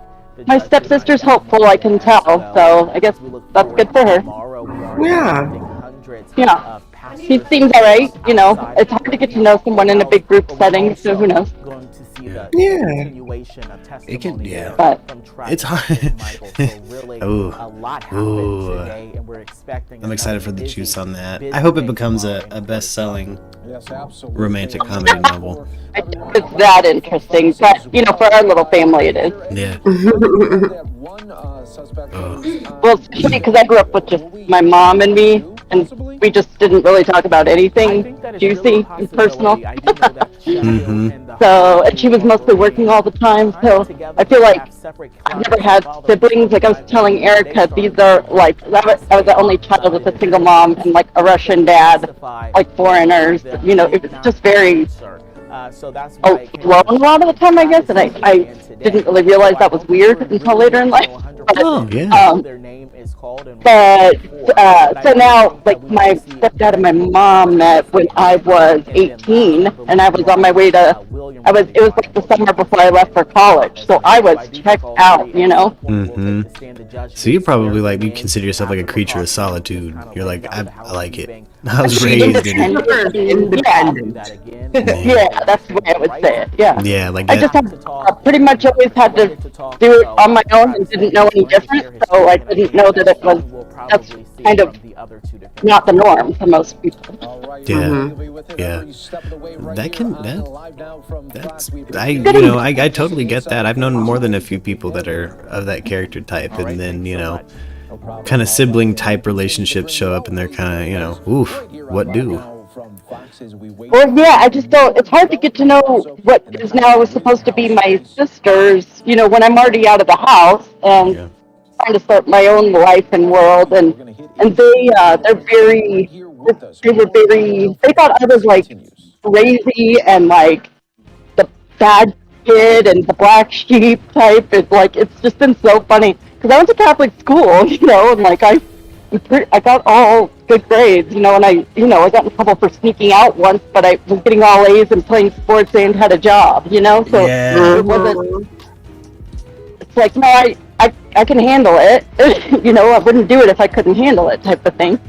But, so they've just been like, oh my God, she's crazy, because they're very, I guess on their mom's side, they're just very sheltered and good and all that. Gotcha. So you're like worldly and wild and exciting as hell. Yeah, they're like, whoa, she went to concerts on her own, you know, she snuck out at 16 to do that, oh my God. And I'm like, yeah, you have red rocks in your backyard. That's the shit you're supposed to do. Yeah, what they're saying is you're the cool older sister. Probably, but then I got dubbed the evil stepsister. You know, we made a big joke about that, and then that was all fun and games until like one year when. So they went to college. So they're a couple years younger than me, is the oldest one, and then a couple years younger than her is her sister. And they went to college, and then we'd come home for Christmases, and that's like how I got to know them, through Christmases and stuff, which is like, that's a strange way to get to know your new sisters. But so they basically would be like, oh my gosh, Allie, I have to come home and tell, you know, we'd talk a little bit long distance, and they'd be like, I have to tell, you know, my dad that I actually have been living with my boyfriend for the past X amount of, you know, blah blah blah, can you say you're pregnant or something? Oh my God, you guys. Like, whoa, I'm not gonna. That's actually hella clever PR style. Like, hey, Dad, let's do something to pull the heat down. But goddamn, like a bait. Right, and she's a wedding planner, so it makes sense. She's got damage control on lock, you know. Yeah. PR. Yeah, Michelle, I have not listened to this song yet, but I will the moment I get off air, for sure. But it's funny because then turns out the youngest one has been secretly married for years, and then the other one got married at 19 and then just got divorced like last year, like after 10 years and 3 kids. So I'm looking, you know, the black sheep isn't looking so black anymore, huh? Yeah, you know what I'm saying? Yeah, exactly. Yeah, no, you're cool older sister. I got a feeling that's how they describe it. Like, nah, I got a cool older sister. They just think I'm crazy. Yeah. They don't have the traditional job. They don't fit into the things that, what you're supposed to do. And that's fair. Yeah, hey, I mean, look, yeah, I love a good outlier. Somebody who's doesn't do the traditional thing or get there the traditional way. It's just how I was raised. I can't. It's almost like I can't help it. It's not like I'm trying to be this way. It's like, this is just part of. I was raised to just figure it out. That's what I'm doing. And this is just who I am. I'm not doing it out of spite. It's not spiteful. Yeah. It's, you know what I mean? It's just literally I'm figuring it out as I go along. No one taught me better. Yeah. This is just how I roll. I get that. I just do that distant check kind of scientific method. Yeah. That and I've kind of encountered the same thing where it's like, my last year has been pretty wild, and it's like, I don't know. I can sometimes turn a pretty wild situation into a profitable one, or pop a project up, or do something weird with it that turns into something. It's just not what anybody thought it would be, and right. Again, it's one of those things. Like, no, I'm not doing it for, I got a spite or anything. I'm not trying to give anyone a heart attack here. This is just my version of life and Earth School, like we were talking about yesterday. It's just my version of figuring it out. Yeah. And I am just more willing to admit I don't know everything, and I'm not going to go the traditional route. I mean, I like to learn the rules of a game and perfect it playing by the rules, and then realizing which rules don't really matter and shouldn't apply, and then strategically break those for what it means to an end. If I need to, I don't do it just because. Yeah. It's because it doesn't make sense to me, and it's unnecessary, and it's hindering XYZ. Yeah. Oh, Michelle, yeah, I'm excited. Charmaine says it's almost Thursday in the Netherlands. Holy shit, it's almost Thursday there? It's I love the Netherlands. Who lives there? Charmaine. Yeah, dude, hell yeah. I'm all about the Netherlands. That sounds cool. I want Doing to go there Charmaine. so bad. And Michelle, yeah, I'm gonna check that out. I'd play it on air, but unfortunately I can't because of copyright issues. Wait, what?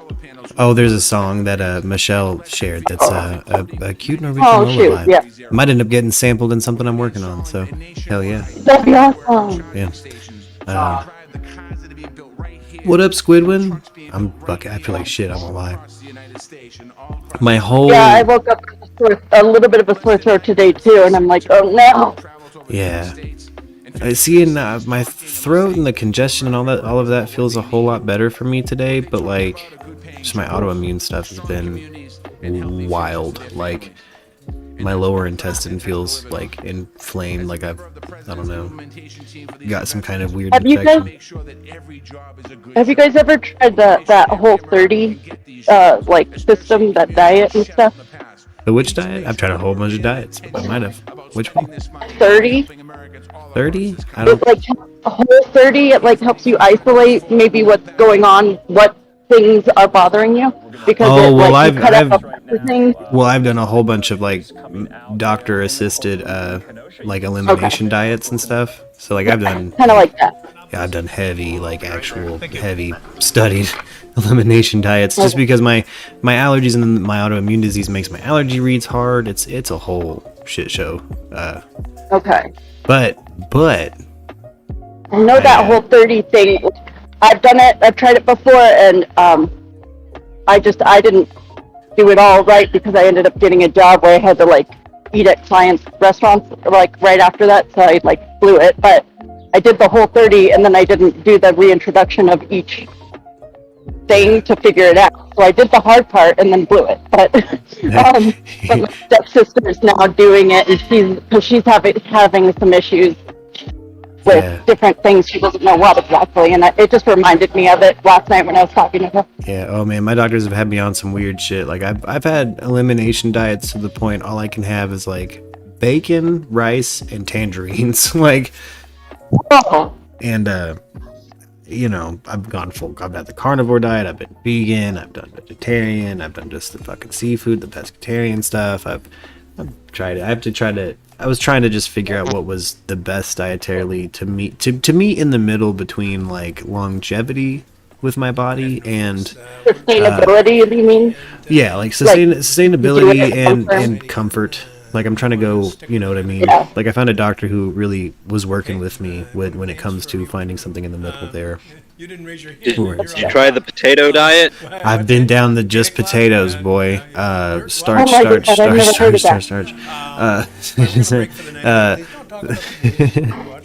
think I got enough Irish in me that I like it. But here's the thing, I didn't actually see any kind of potato in my diet through because potatoes are high in oxalate, so those were eliminated hella quick for me.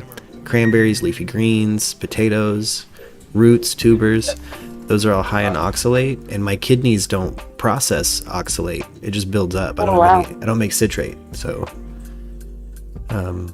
there was a whole chunk of stuff we had to kind of, all right, this is oxalate heavy, let's test it out, you know. But I still know I'll fuck up a bag of potato chips, I'll tell you that right now.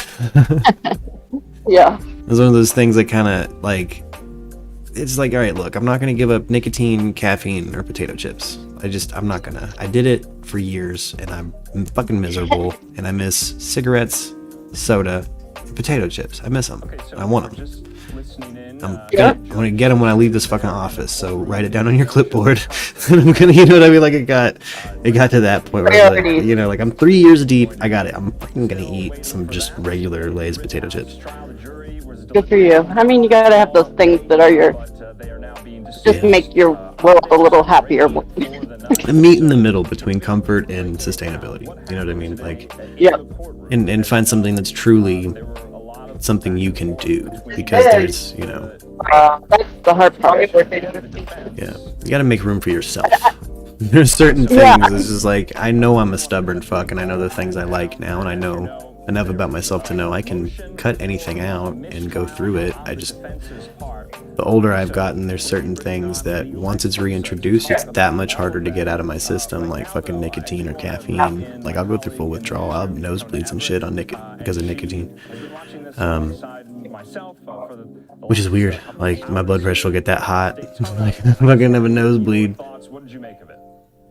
You gotta pick your battles, like what matters the most to you, you know, because you can't do it all, that's for sure. Yeah, it's one of those things that's like, you know, other than what smoking does to me during an actual lung infection or autoimmune flare-up, there wasn't enough for me on my cons list to say fuck it. You know what I mean? Like to keep saying fuck it. I was like, you know what? I don't like cigarettes, so I'm done with cigarettes. Like I don't.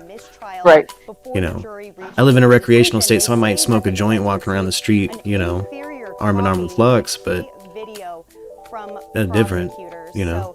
You smoke a joint on the street here, it's cool as fuck. Also, not a whole lot of kids or anything. We're in a metropolitan area. So. Yeah. Well, and I was gonna say, there's I just tried the that meal thing, Daily Harvest, and it's all vegetarian and really friendly to a lot of diets. And I didn't even realize it was all vegetarian when I first got it, so that's how much I didn't notice, kind of, you know.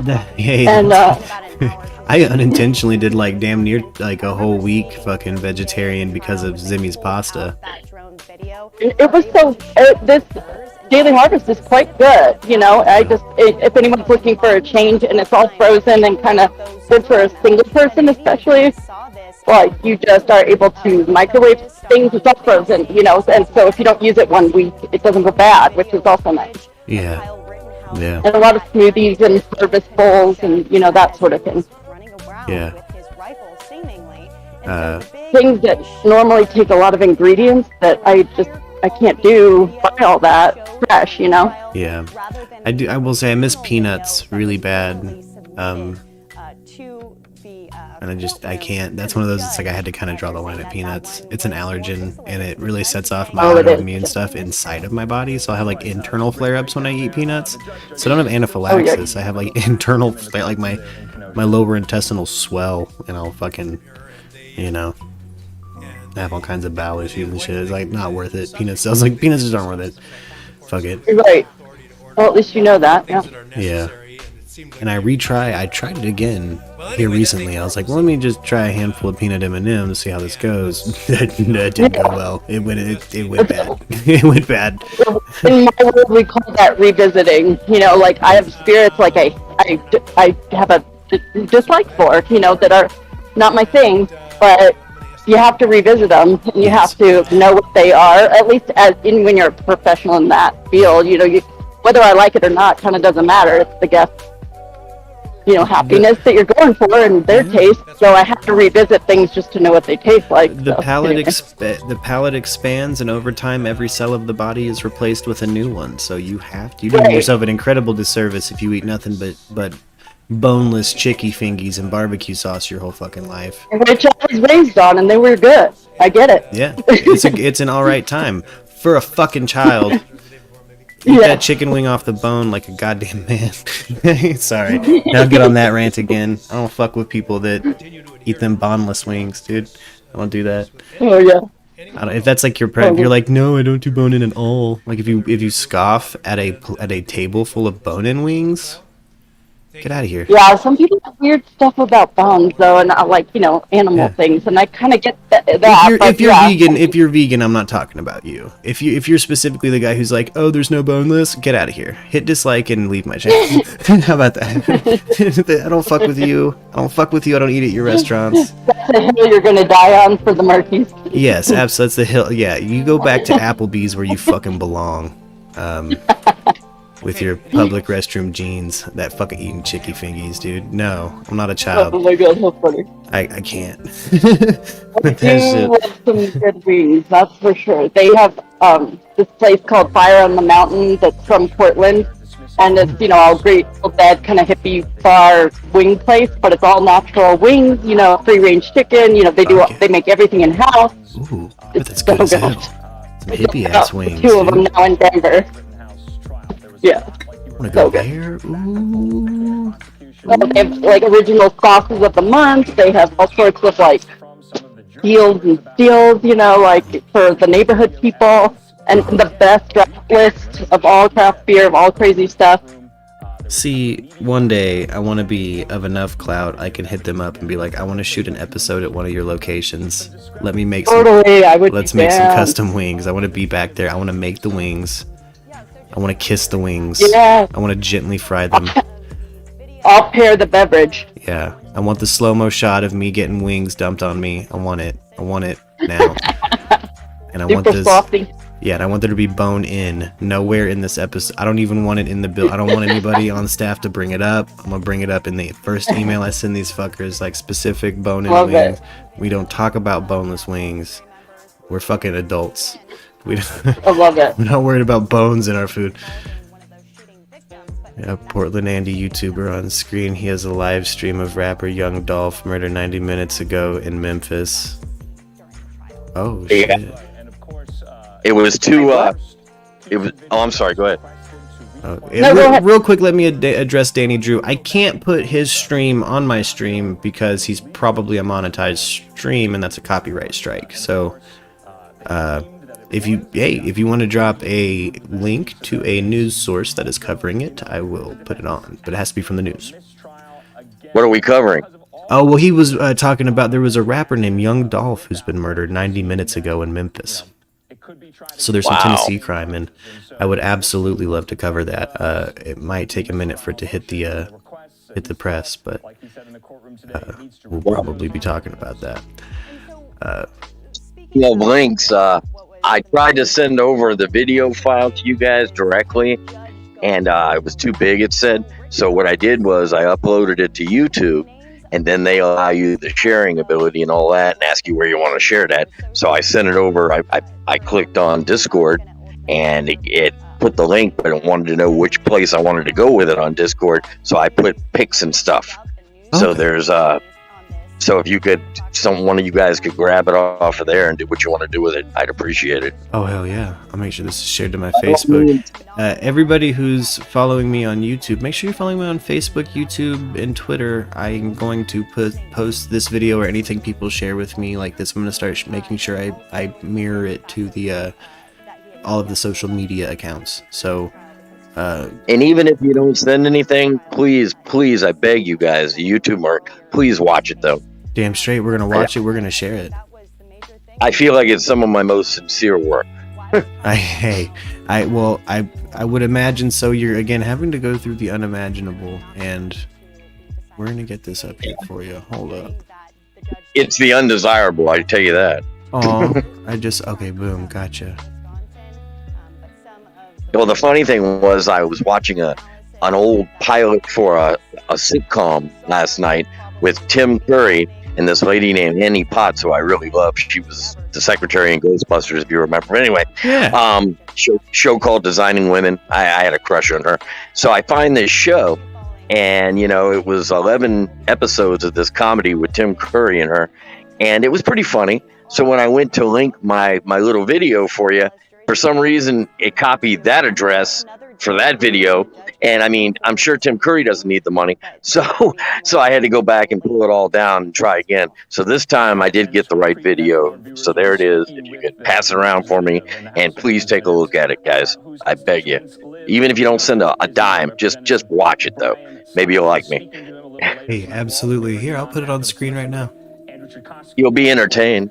You'll be let's see, let me put this on screen right now. Where's this business? Yeah, save me for the break. I got browser lost for a second. Here, let me turn this up a little bit. Let me maximize you on Discord. Your old pal John here. Hi, everybody. Contacting you from beautiful Wilmington, North Carolina. Okay, the reason I'm talking to you today... It's finally quiet in the background. I'm completely humiliated having to do this, but I'll have to be transparent with you. Some of you know me from platforms like Facebook, and some of you know me in reality. But either way, I'm hoping you can see your way clear to help me out. What's happened was I'm in Wilmington, North Carolina, because I'm currently in a treatment program for alcoholism. And, I've been through a rehab here in town. I can't hear the video. I found myself a sober you might have to community click into it to live in that continues your meetings, and I have a sponsor, and I'm doing the steps of Alcoholics Anonymous. And I even got myself a little menial job at a fast food place, and everything was fine. I get a disability check because I have a pacemaker or a defibrillator, right here. Maybe you can see it. Anyway, so I'm not even really supposed to be working, but unfortunately my disability check doesn't cover, enough of my rent. I only get like $327 because, to be honest with you, it all goes by how much you put in back in the day. And I admit I was too busy partying. I didn't put in, so I only get $327 a month. So that being said, due to COVID, there was a few cases around me here in the community. And just in case, I went and got my test, took it to the job, and everything was fine. It was negative. And then within a week or two later, I thought I had actually contracted COVID. Well, I took another test, but unfortunately this time it was going to take even longer. A few more people had started getting tests, so it wasn't within the time frame of my employer. So they let me go. Well, that's no problem. I get another job. But meanwhile, my rent has fallen behind, and I really don't want to deal with being evicted because, again, I feel like I'm getting so much out of this program, it would just be a tragedy, okay, at this stage in my sobriety to lose everything. Economic insecurity is one of the biggest fears that we have as recovering alcoholics and addicts. Very true. So anyway, I've got a lot of fear right now. So if you could see your way clear, you could spare anything, please feel free to. And I'll say in advance, thank you so much. You have a great day, guys. And please, whatever you might be able to spare. I'm trying to raise $900 because I want to get ahead of this a little bit so I have time to, find some quality work. And my rent is $620 a month, and I'm about $500 behind. So if you could see your way clear, I'd really appreciate it. Thanks again. Hey, John, thank you for sharing that with us. And guys, if we could get a link. Thank you, Erica. Erica's already on it. Thank you. There's a link for the GoFundMe. And the other detail is Oh yeah. I'm sorry. Go ahead. Oh no, you're good. December. We got the link for your GoFundMe in the chat. So anybody who sees the GoFundMe, that's what we're talking about. That's the link we're talking about. And yeah. Well, one detail I didn't even add there. I'd almost gotten ready to say it. It looks like, but I left it. I forgot it. Anyway, you don't know how nerve-wracking that is when you're trying to get it all out there, but you don't want to whatever. But the thing is, December 6th, okay, I go and have this procedure to change the battery in this pacemaker, okay? And, maybe I won't even make it off the table. Who knows? I have all this fear about that. And some of the people around here in charge said, well, we'll make it easy for you. If you don't go get this taken care of, we're going to throw you out anyway. And they said it almost jokingly because they know how fearful I've been of going back under the knife again, right? So the thing they reminded me of, though, was after that's done, I don't know how long I'm going to be incapacitated. I mean, they say it's a simple procedure. They'll cut me open and change the battery and I'll be fine. But it's still going to take some recovery time, okay? And that'll be more time that I can't work. So that's another reason I want to get ahead of this before I undergo that. Okay, so that's another concern of mine. So there you go. Well, just to add to my economic security, Yeah. Hey, create an unthinkable amount of stress, to be honest with you. And guys, just to answer you in the chat, his name's John B. This is who we're talking about. You've heard him before if you're a frequent viewer of the show, or if you just listen. You've heard John. We talked to John. You already love him. And again, this is who's struggling. Is one of our day one Murkies, our ride or dies. So if you got it in your heart, we got it up there. If not, if you don't have anything, if you're broke as a joke, if you check that checking account of yours and you got $1.36, hey, share it. Just throw a share to whatever social media platform you're on, if you don't mind. And if you're one of our Murkies and you have a similar situation, you just come to me. I'll do everything I can in the way of having a YouTube channel to help you out. And hopefully, and if any of you have a friend named Elon, please talk to him for me.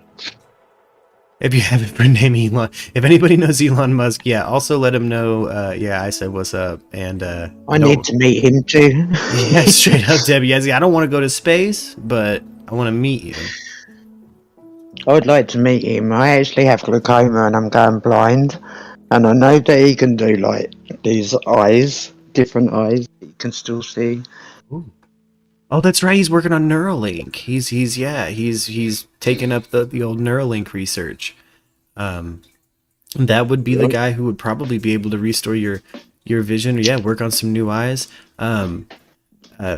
Probably not the best to add humor to your situation, but some Geordie LaForges, I would rock those.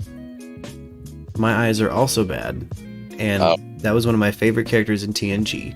And I would if Elon Musk came to you and was like, look, no, I have a solution, but it looks like Geordie LaForge shades. Look, I'm gonna rock them, but man, wouldn't that be some shit? Or it's like a 30-pound attachment, like, damn it. But I can see again. I'm taking that ride. John, I just wanted to say that I'm super proud of you, and I'm sure that your children are proud of you. Mm-hmm. And don't give up hope. And you're right where you're supposed to be. And I really want you to know that it takes a lot of courage to share your story. It takes a lot of courage at any stage in life to get sober. So I just wanted you to know that I share that sentiment, and I'm proud of you. I've had to learn one thing. I've had to learn, in my life, because I'm this way. It's a way that you can handle modesty, and a guy here broke that down to me too. I didn't know. First couple of days I was here, and I've mentioned this to you guys, I said to the big guy who owns the whole place, who shows up for the meetings every morning, and his name's Bill, and I said, Bill, I'm really getting a lot out of your meetings. I'm really enjoying this. And he says to me, deadpan, shut the fuck up. Which everybody was like, ooh, ooh, you could hear it in the audience, ooh, ooh. And I was like, my eyes are big as saucer. I go, sir? And he goes, when you tell somebody, the first thing is, it sounds like you're kissing my ass. But besides from that, and I was genuine as I could be, okay? but he tells me all this, and he tells me what it means and how he sees it when you do that. And so after he said shut the fuck up to me, I didn't say a peep for like a month, okay? Every time I'd go in there. But somehow I got to the point where one day when he says something at the end of his statement, he'll go, make sense? He told me he doesn't even recall himself saying that, but he always does. He does it all the time. He goes, make sense? So one day I just absolutely couldn't stand it. I said, not exactly, sir. Real timidly in the back there. I said, not exactly. So he broke it down for me. And then when something else came up, I said the same thing. I'm sorry, sir. I'm not quite following you on this. I'm not quite tracking you.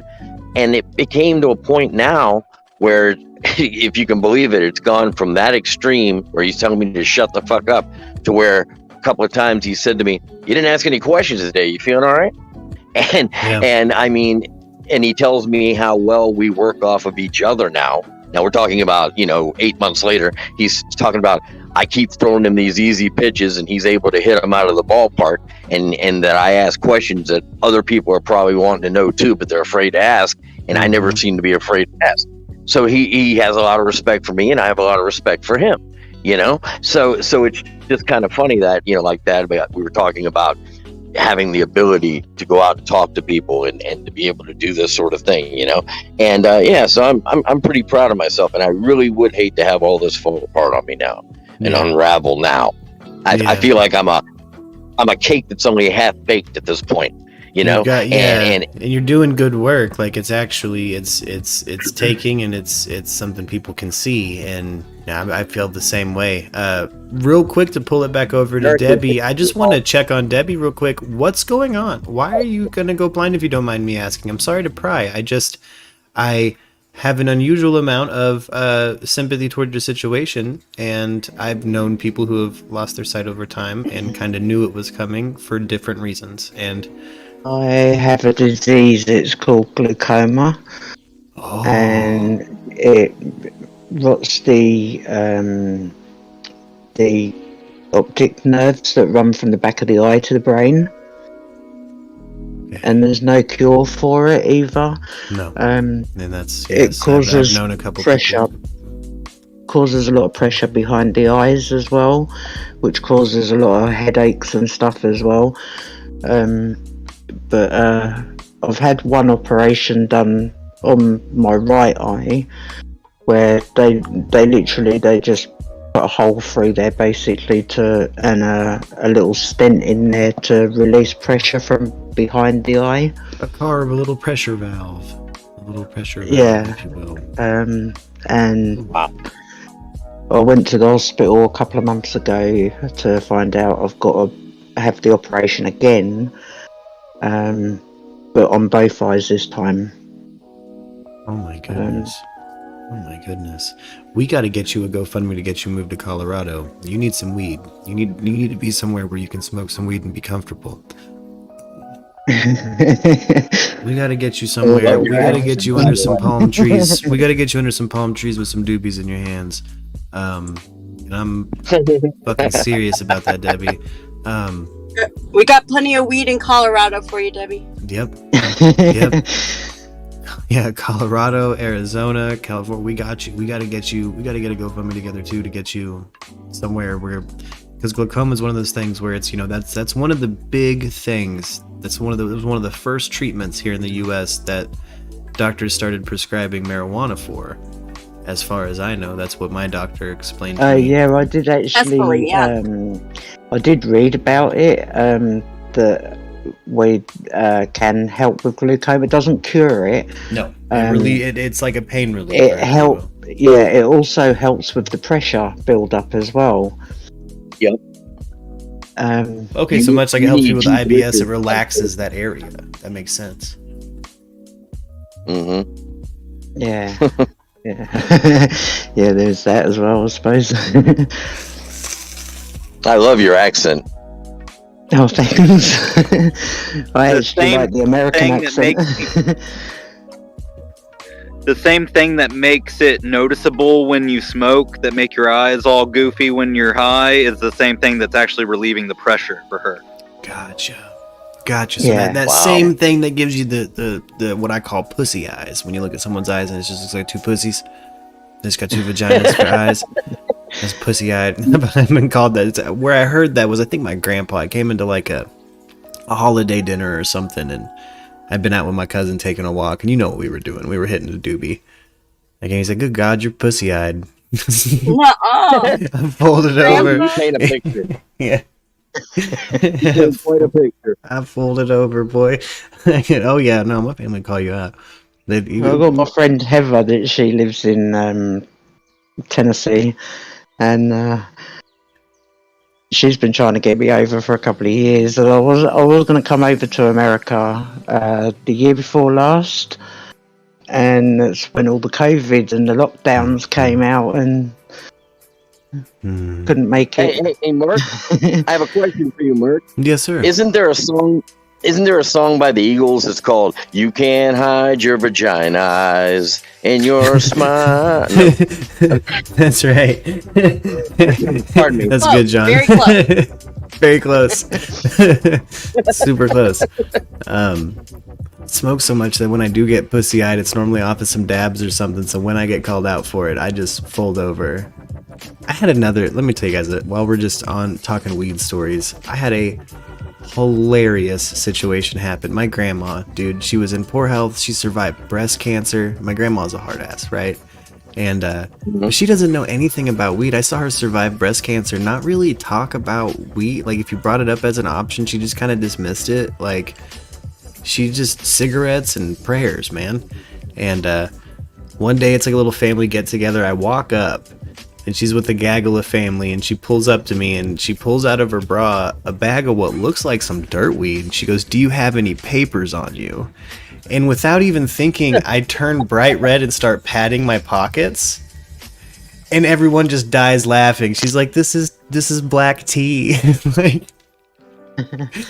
look, he's patting his pockets. He thought he had paper. He might have had papers on him. My old Italian grandma. Hey, my old Italian granny, she, my father and my uncle's mother, we called her Grandma Garlic, man. She even made the spaghetti noodles themselves from scratch. Okay, I went to her house one day. I thought she was drying tennis shoelaces all over the house. She was actually drying spaghetti noodles. But anyway, so my buddy and I are over there, and I'm doing her lawn. She's going to give me a few bucks. We're going to go buy some weed. And while my buddy's sitting there, he calls me over. He goes, dude, look in the ashtray. And Grandma had one of those stands that you used to have in the 70s. Okay, it's an ashtray on a stand. Okay, and you push a button and the little doors open and your butt goes down in there, right? So when my buddy went to put his cigarette out, he saw a bunch of roaches in there. Okay, and he pointed out to me. He goes, "Is that weed?" I go, "I don't know, man." So, I don't have any problem saying something to my grandma. So she comes along and she goes, "How the hell are you? What you doing?" And she talks like that. I go, are they roaches? And she goes, "Oh yeah, me and the girl Aggie, and me and my friends and Aggie." It's one of our friends named Agatha. She goes, "Me and Aggie, we go to play the goddamn bingo." She loved bingo, man. This chick had a horseshoe up. She was in a Las Vegas McDonald's. Okay, she was in a McDonald's. Your Italian grandma was turning up, hitting the fucking bingo machine, hitting the bingo night, and then fucking roasting doobies with Aggie. Yeah, and she played the little bingo game you played from a grocery store, okay, and you punch out like McDonald's, Yeah. She played that, and every time I go to the store for her, she'd say, "And don't forget to buy bingo chips." So I get them for her. She punches one out. She's got it on the refrigerator, and she goes, "I won $1,000 of goddamn dollars. I'll give you $20." So we asked her about the weed, and she goes, "Oh yeah, your uncle will give it to me. He give me those left-handed cigarettes, right?" So she smokes the shit out of it, right? Well, she has a car wreck one day. Somebody sideswiped her, and she was on her way to bingo. The cops show up, and she goes, "I still need to get to the goddamn bingo." So they put her in the police car and take her to the fucking bingo game. Okay, and she said, "I could ride back to my friends," right? So Granny likes to smoke up and go play bingo, man. Yeah, you just reminded me. I love her so much. We got fucking Erica hit the siren in the chat, boy. When people use that emoticon, I start hitting the horn, right? It normally means you've activated something if you give me that emoticon, right? Okay, she just told me that Jameson says the jury was sent home for the day in the Rittenhouse trial. John, Holy shit. That means we get to go another... I hope the defense is sweating their nuts off. Like, I hope it is tense in that courtroom right now. Oh, they both are. The dude I listen to, who's not like you at all, he's a legit reporter guy. So I just don't want you to think I listen to that popcorn asshole or anything, okay? Oh, you're fine. The only Hell. dude. You can listen to... I hope you guys have a whole bunch of other... I listen to other channels. No. When it comes to just listening to people, chatting, you're it, okay? But this guy, he's like Young Turks, okay? In fact, he's connected to them. So anyway, he sat there today and he said his little screen in the corner. He said, huh? Hassan Piker? Hassan? No. I know him too. He's Jank's nephew, but no, this is a guy named David Packman. Okay, gotcha. And my girlfriend watched them. And he sat there and he was in a little screen in the corner, and he said, well, he goes, I don't know anything about this, but I have friends who are attorneys. I spoke with them, and they said that I don't quite understand why, but he said that when it goes longer like this, okay, that's usually a good sign.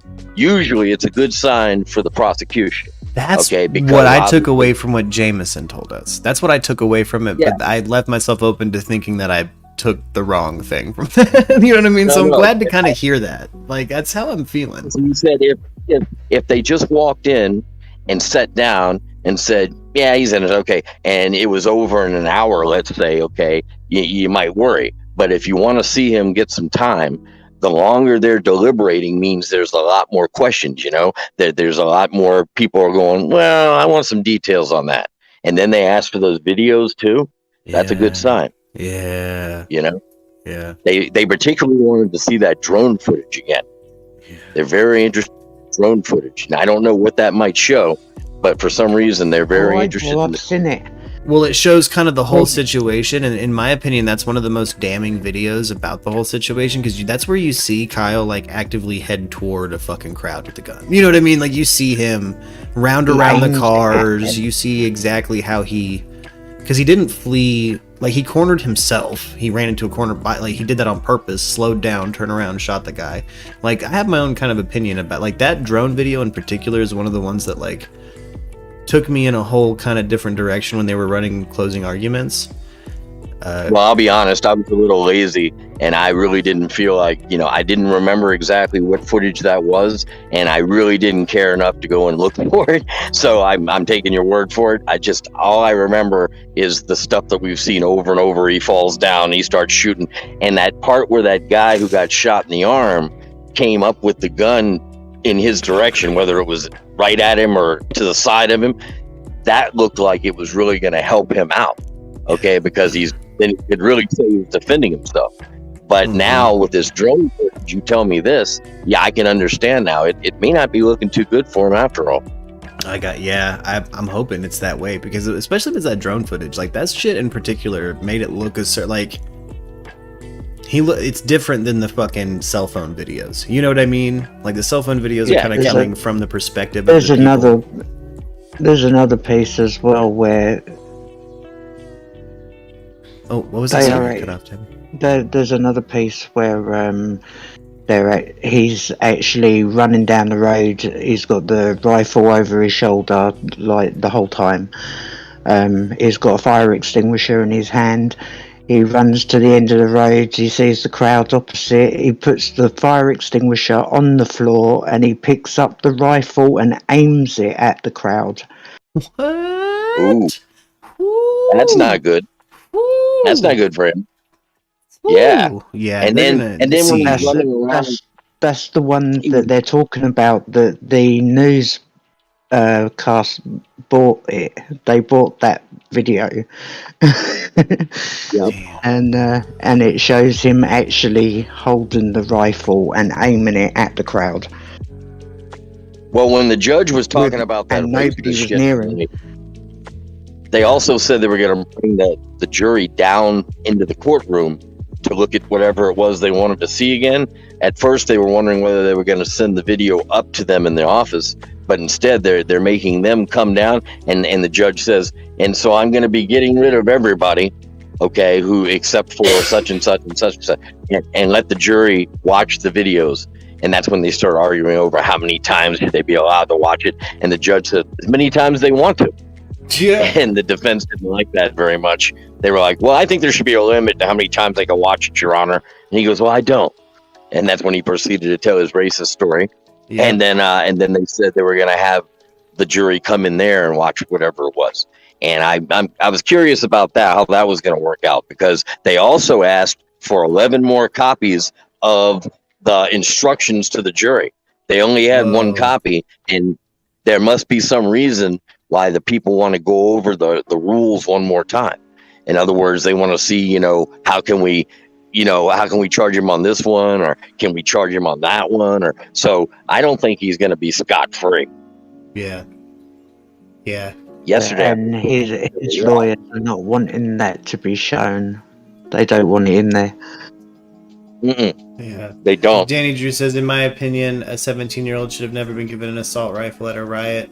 Whoever gave it to him needs to be prosecuted and do jail time like he's going to do.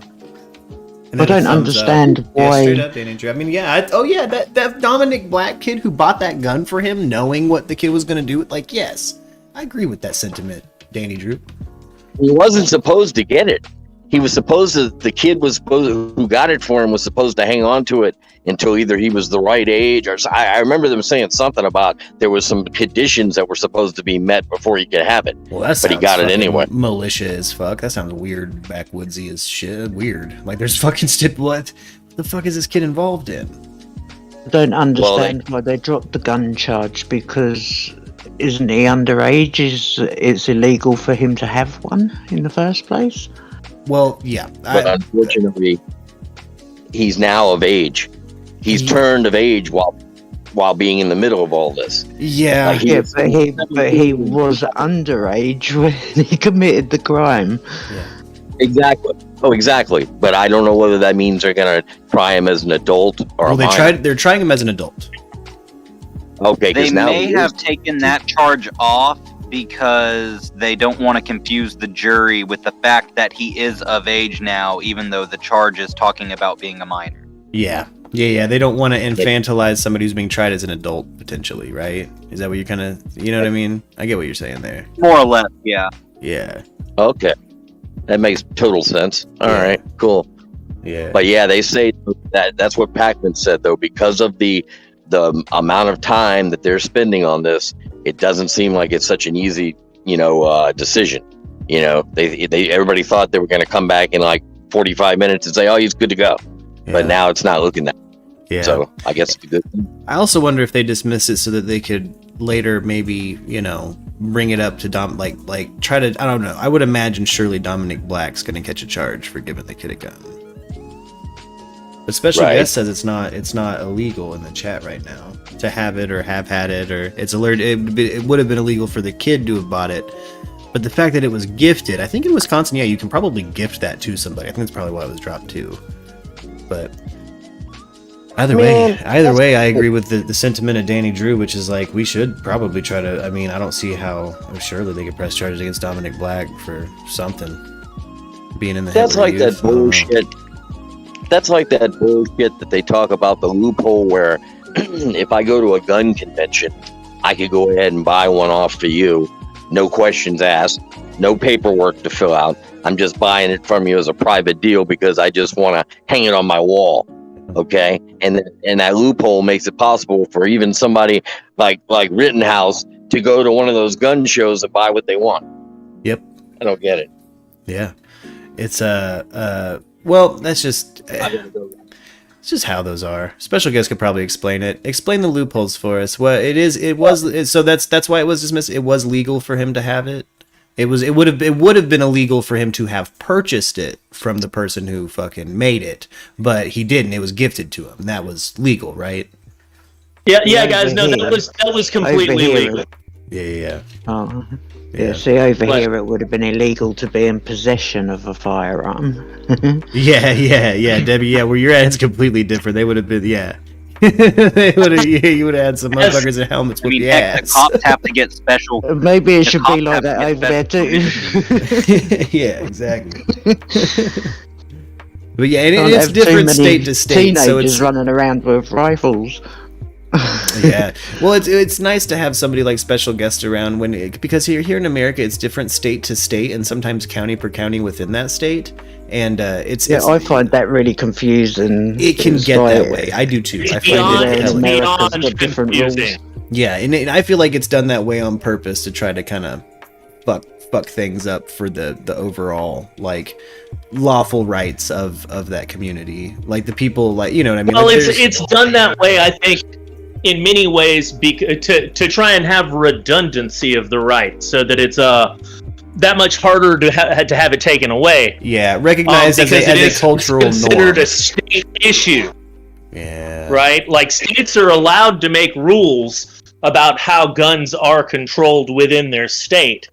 There are certain things they're not allowed to contravene, which is probably what you're going to see come out of a couple current Supreme Court cases. Like, New York City's probably going to have to start issuing concealed carry permits. Yeah. Well, Jameson says, let's be honest, the Wisconsin statute is written horribly. Would you agree with that, special guest? Like, whatever they got going on with guns is written poorly? It sounds like Look, man, I'm going to tell you right now, I'll tell you guys exactly how bad gun laws are. The Democrats in Arkansas, where Merck and I recently came from, about 10 years ago, weren't paying attention. And they allowed one guy to insert one linguistic change, a single word, the word illegal, into our statutes. And that immediately led to a 3-year legal fight that pretty much said, oh no, that legalized what they call constitutional carry, which is unlicensed ability to carry concealed or open. Yes. It's because the people who were in control at that point didn't understand their own gun laws that were designed to keep people from carrying enough to recognize that putting the word illegal in while carrying a firearm meant that it changed the mens rea requirement. So the state now has to prove your intent to commit a crime while carrying that firearm, as opposed to the firearm possession being a de facto crime because of the Second Amendment. Yep. I get that. Okay. Yeah. See, they make it as fucking lame and confusing as possible, state to state. It's state to state. Then you look at it like a state like Missouri. They don't have what's called state preemption on that, as near as I can tell. So in Missouri, a city can decide they're going to outlaw whatever. You've seen, I think, some of that in Colorado, where cities will put in magazine capacity bans. Yeah. You know? Yeah. So it's like, oh, well, as long as you're not in Boulder, you can have whatever. But if you're in Boulder, you might as well be in LA. Yeah. Yeah. You know? Yeah, exactly. Yeah. If you're not we've talked about this before on the stream, where it's like we hold kind of firm that it should be different than, like metropolitan areas and fucking rural areas. It should be different. Like the argument that 4chan blew up about the 50 hogs. On how you deal with that shit, man. Look, man, I think I should be allowed, if I was in New York City, just to spitball some ideas, right? If I was in New York City with an astoundingly dense population that is everywhere, I wouldn't say that you couldn't have a gun, but maybe you're gonna have to load it with rubber bullets. Yeah. Like for defense. Yeah. It's just one of those things. See, you bring that up. It's an angle I always forget about, and you always bring it up, and it's something I'm always glad you bring up. Is we do have alternative ammunitions now. We are in 2021, where on the market, you can get some of that rock salt. Yeah. Stuff that you may see this hinge of the negligence argument in the Rittenhouse case, because as the judge brought up when they tried to say, Judge, bullets are bullets. No, you might say he was negligent for using FMJs. Yeah. Now, if I was his lawyer, I'd say, how can you call him negligent for using the same army the U.S. military is required by treaty to use? Yeah. See? But that's just a different angle of attack. Yeah. At the end of the day, bullets aren't just bullets. There's different types of bullets.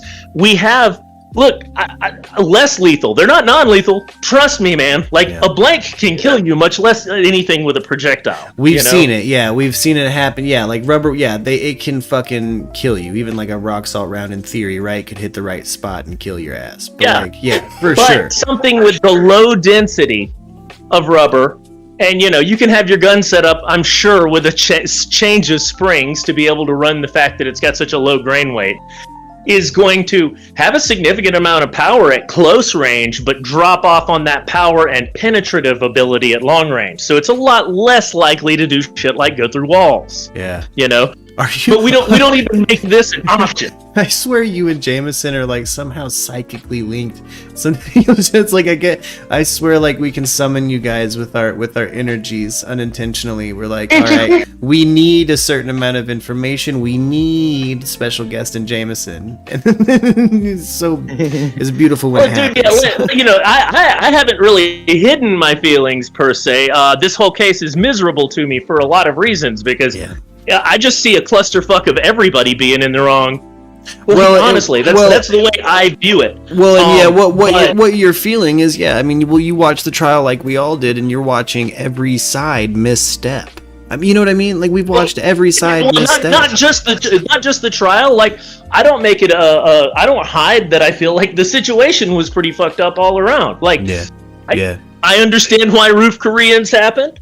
Yeah, I also Chief and I don't understand arming your damn 17-year-old. Exactly. Chief and I were talking. He said it fucking beautifully the other day. He said, "You want to know how to protect your fucking property? Rooftop Koreans. That's how you fucking do it." And it's like exactly. Yeah. Like so like when in the face of civil unrest that often is engaging in violence that seems indiscriminate. Or sometimes, honestly, what amounts to racially targeted, people are going to be terrified. It's ridiculous to not expect that they are going to try and defend themselves. Yeah. Why the fuck did you send a 17-year-old out there? Knowing he was reactionary to the situation. The defense of Kenosha rest on this one 17-year-old having to fucking be there, that it was so important that you let your kid who's in junior police academy and junior fire cadet and a lifeguard, like, oh no, I've got to get out there. Yeah, because that was nothing but him resume building. Yeah, she needs to, every time she does an interview, they need to fucking start grilling her about her zealous ass beliefs that put that kid out there. Because that's another thing that irks me about this fucking whole situation is how much press the mom's done. And I know for certain, and again, like I feel much like you, special guest, at the end of the day, when you're in the home, if you were to examine the situation, a lot of this could be stopped because of the behaviors that were happening in his home. Yeah. You know what I mean? Yeah. Like that, at the end of the day, that's not a gun issue. It's not, you know what I mean? At the end of the day, this person did not well-adjusted behavior because he's in a not well-adjusted home that is obviously holding zealous beliefs strong enough to go out and fucking kill someone potentially. Well, I would say that that's become part of the world we're in because we've been whipped up to it. Yeah. Like, it's not that I'm taking blame off of people. It's hard for me to make a populist blame where I say, well, the people are obviously the ones who are wrong. People are mad. People got reasons for being mad on both sides that aren't being addressed. I firmly believe that period of time when the Rittenhouse incident occurred, when the riot in Kenosha, Wisconsin, and when the Black Lives protests mattered, I believe honestly from Occupy all the way to the end of the Trump administration was one really, really big psyop organized to round up those extremists. On both sides. Well, I don't think it's stopped. The QAnon shaman just got like 41 months. Yeah. See, they're gonna round up and suck up the trust I don't funds. see this stopping, but I don't see them stopping the agitation. Like I don't think that this is now the end of the operation. Oh, gotcha. You think it's gonna? Well, yeah. And again, maybe it's something that they much like repugnant ideology, which we talk about on the Tattered Map. Maybe it is something that they continue to employ. This like kind of constant roundup of the zealous extremists. I think anytime they can oscillate a behavior in and out that has an effect that they want, they will attempt to start basically scheduling it. Yeah. So if they can round up people, or if they can agitate people for 4 years, then round them up for 4 years, they'll do that. I gotta disagree with Rich on that one. Yeah, I disagree with Rich wholeheartedly. Nobody deserves to get shot all day long, whether they're black, white, green, blue, or yellow. It doesn't matter. I'm not going to side with the fascistic rhetoric or the communist rhetoric on either side. I'm not going to be black vanned because of religious extremes or political extremes or any zealous belief. Yeah. I refuse. No, well, like we shouldn't be doing that. Yeah. That's exactly the type of behavior that I think all of us have long recognized is wrong, and they used to tell us was wrong. Yeah. Yeah. I know our media has done it seemingly nothing to, you know what I mean, unnaturally curb the situation like now our government is seemingly doing. You know what I mean? Like it felt like that's how they make their money. Exactly. That's how they make their money. Divisive. That was the only way they stayed relevant once Trump hit, because Facebook had taken over the news, basically. Exactly. And Facebook only prioritizes stuff that makes people fight. Well, it's that News So Matters they've feed. conditioned people to be that way for the last decade. Yeah. There's like a specific, line of two different feeds you can pull from in America when it comes to news, and like watched it develop that way. But I kind of wholeheartedly believe. I will never. I'm a never againer, so I'm not gonna get rounded up. I'm not gonna be out there getting rounded up. That's against my beliefs. How about that? But hey, did you get a chance to watch that video I sent you? That's what I'm worried about. Oh, not yet, but I'm very excited to. That's actually going to be something I watch tonight. I'm fucking hella pumped for it. I'm going to be kicking back. Dude, it's not just a crazy story. The process of making the story is just as crazy as the story. Yeah, that guy was a university professor who's looking into it, and by the end of it, he's obviously being threatened by intelligence agencies, and at the end, he's obviously forced to dress as a literal clown. Holy shit. It's a documentary. And say that he's doing it to destroy his credibility. Holy shit, they're doing it to destroy his credibility. Yeah, see, that's exactly that. There's things like that happening all the time. We know, we've seen it in entertainment. They tried to make Dave Chappelle think he was fucking crazy. Dude, like I said, it's 55 minutes and it is fucking gripping. Anybody who's in the Discord, I believe I linked it in there. You should when you get a chance, check it out. Yeah, special guest, I finally saw Dune. Oh, so I'm guessing you enjoyed it? Oh my god, I'm so glad they greenlit a part 2. I loved it. I loved every bit of it. Even the parts people say they don't like, I love it. I'm into it. I didn't see really what was to complain about, considering. Yeah, even at home on Lux's big ass TV. Lux has a TV the size of a wall, so it was like, I could see why it's like, okay, you got to see this in IMAX kind of movie. Like, if not, you need to have a bumping system and a big ass TV. We had that system turned the fuck up, lights dimmed, boy. Yeah, dude, like the sound effects, the sound work, like the Foley work, not just the Foley work, but the whole sound work was astounding downtown when we went to go see it. They were blurring the lines between soundtrack work and Foley work all the time. The whole fucking film. I loved the bit with the Gom Jabbar, dude. I know I've seen that on trailers, and it's something kind of safe to talk about if anyone hasn't seen the film, but it's they incorporate like a dental drill and like a scream that's compressed and modulated, like all into this, like, oh no, it's cool as shit. I love the way they did the visions, by the way. So, I was gonna tell you for the tattered map tomorrow, we're doing a more freeform thing, but I found this story today. I paid for a damn newspapers.com subscription. Oh hell yeah. Damn. So that I could get copies of all of the fucking articles. There's 3 of them. And this guy who was a drug pilot already in jail, right? They bring him up for an arson charge, and he's like, the CIA, when I crashed my plane and I had to go to the hospital and got burned, the CIA put some chips in me, and they're trying to convince me to kill myself. Whoa. And the judge is like, what? And the dude says, I'll take 30 years. I'll double what you're charging me with on this arson charge. Whoa. If you'll go get an X-ray of my neck. And dude, they straight up find some shit, and I don't want to give it away, but that's the opening to our freeform tomorrow. Whoa! I paid so I could get screenshots of this whole fucking article. It's from the second half of the year 1984 down in Miami. Oh my god. I am holy shit. Could you imagine?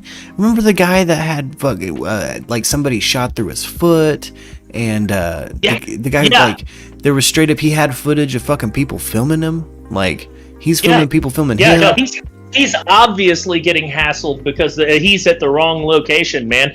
They've done that before. There's an excellent documentary called Mirage Men. Yeah. And it proves beyond a shadow of a doubt, including the agent involved with doing it, who worked for the Air Force, that they faked a whole bunch of alien lore specifically to fuck with this one guy who was a millionaire and a pilot who saw some drone footage or something, right? Like, or not footage, but saw like a drone test and had the capability of recording some signals and storing them on his computer. And like, dude, they altered his computer and shit. Like, and this was in the 80s, just to make sure that the KGB wouldn't get anything from him and he wouldn't have any credibility. They drove this man crazy. So you know that they do all sorts of shit like that. And, you know, we heard last week about how they weren't afraid to fucking electro-lobotomize you to try and turn you into a fucking robot. Yeah, no. They have no problem trying to blur the lines between hardware and goddamn biology. That last tattered map. Holy shit, poor Leonard Kyle, dude. Like, dude, the next one's going to be a lot more freeform. Like, I'm going to try and bring 3 or 4 articles, and then we're just going to shoot the shit and take questions, basically. Hell yeah, just riff it up. Because I'm working on getting my channel set up, and so I've spent a fair amount of time on that this week. Fuck yeah. Fuck yes. Fuck yeah. Sorry, I'm excited for like a team of channel fucking like we're gonna roll deep, dude. I'm so pumped. All the cross promotion, all of the fucking collab work. This is gonna be sick as shit. Are you special guest on that channel too, or do we got a new name for it? I've got a special guest channel that's just for me, but this channel's more like my news and history channel. Fuck yeah! Do you have a name reveal? Can you reveal the name? Yeah, it's Rex84, and if you go to look up that, you'll learn about how Oliver North had a plan to fucking round up all dissenters in the U.S. Sound familiar? Shit! Fuck yes! Holy shit! Okay, Rex84 on fucking YouTube. Yeah, there's nothing up there yet, man. I'm working on it right now. I just started getting the back end and design coming. We're hopefully, man, maybe 2 weeks, maybe a month, but it's definitely coming. Ooh, next thing you know, you're gonna have a Discord. It's gonna be Pot Boy. I'm pumped. I'm fucking pumped. Woo! Rex84, bitches. Ooh, sorry guys. You don't understand. Like, I have been hell excited for Special Guest to have a channel, and he's someone who, I mean, you're why I have a talk show. Like, I like talking to people really because of Special Guest. One of those people you meet that's just like, you know, beyond a wealth of knowledge and a good friend. So fucking excited. Yeah, Ali Murky's YouTube takeover. No, we gotta. We'll be doing. Oh man, the collabs, the exclusive content. This is gonna get dope. Areas P Rex 84. Oh. Say again. I think that's the wrong one. Oh. Yeah. Oh, Areas P Rex 84 is the first thing that came up when I put in Rex 84. Oh yeah. Oh yeah. Yeah, you might end up. No, you'll probably find it. It's short for Readiness Exercise 1984. Oh. And he got asked about it on the stand in the Iran-Contra hearings, and he straight up is like, I have to take that question in the hallway. Oh, fuck. Man. Yeah, no, it was just like another extension of them wanting to fucking electro-lobotomize Compton, basically. The Leonard Kyle story has me reeling, like how easy it was back then and now to fucking just exercise. Yeah, vivisect someone's brain, throw some wires in there, and now they're fucking. There's no validation to anything they say.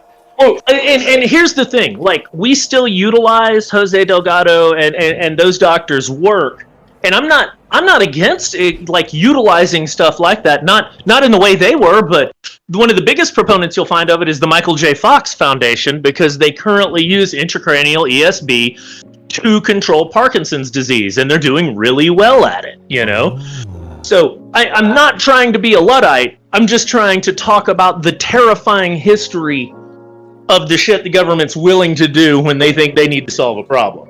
Gotcha. Yeah. Yeah. No, I mean, well, and it's like it documented the links they'll go to now. Like, it freaks me the plus here's the Nazi angle where we're working with, like, during that time period, we had so many Nazis working in our government and security apparatus. It was unreal. It's at the point I feel like an old Jewish version of like the dad from My Big Fat Greek Wedding, where like I see a technology or something and I'm like, that's Nazi tech. Don't fucking touch it. I'm not gonna fucking touch it. Like, Right? I've built this weird wall around some shit where I'm like, that's Nazi shit. Don't touch it. You know? Look, I will say this. They were really, really good at making stuff. They were so good at making stuff, they've convinced people that it came from aliens. Yeah. Right? Yeah. Like, I used to say it was, they went from canvas and wood biplanes to deployed jet fighters in like 13 years, but it was shorter. It was like 7, really. Yeah, and I can't shake the feeling that it's some fucking generations deep fucking Bene Gesserit fake alien invasion, one world government fucking scheme with the alien shit. Oh, yeah.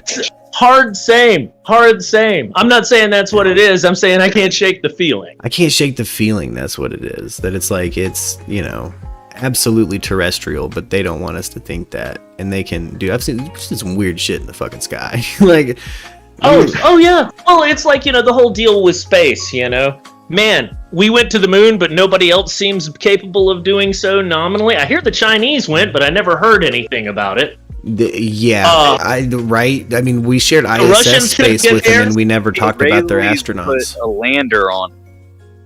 Did you hear about that? About what Russia did the other day with their satellite? Yeah, they blew some shit up in a weapons test, right? An unauthorized weapons test. Yeah, and in doing so, you know, not only did in the they way of flex, the ISS, they basically created what amounts to another ring of debris barbed wire up there. If enough of that happens, nobody gets to go up until we clean up space to check out if space is real. Hey, look, I think space is real, but I think it's not going to help people who are certain that the Earth is flat. Yeah, that's because it's so damn convenient. That's true. Yeah, people think that shit's flat. Yeah. Well, it could be that they're trying to, clear certain elements of the board as potentialities just to fucking, maybe this is a weird move to squash a Cold War. Bring it as terrestrial as possible. Like, we're done with space. Well, it's like us and China are looking like we'll get real hot over Taiwan. Yeah, I read that. And meanwhile, we're building plants here as fast as possible so we can run away from obligations from Taiwan. That's true. But if we do that and they take Taiwan because they've watched us, I say us led, because like it's our job.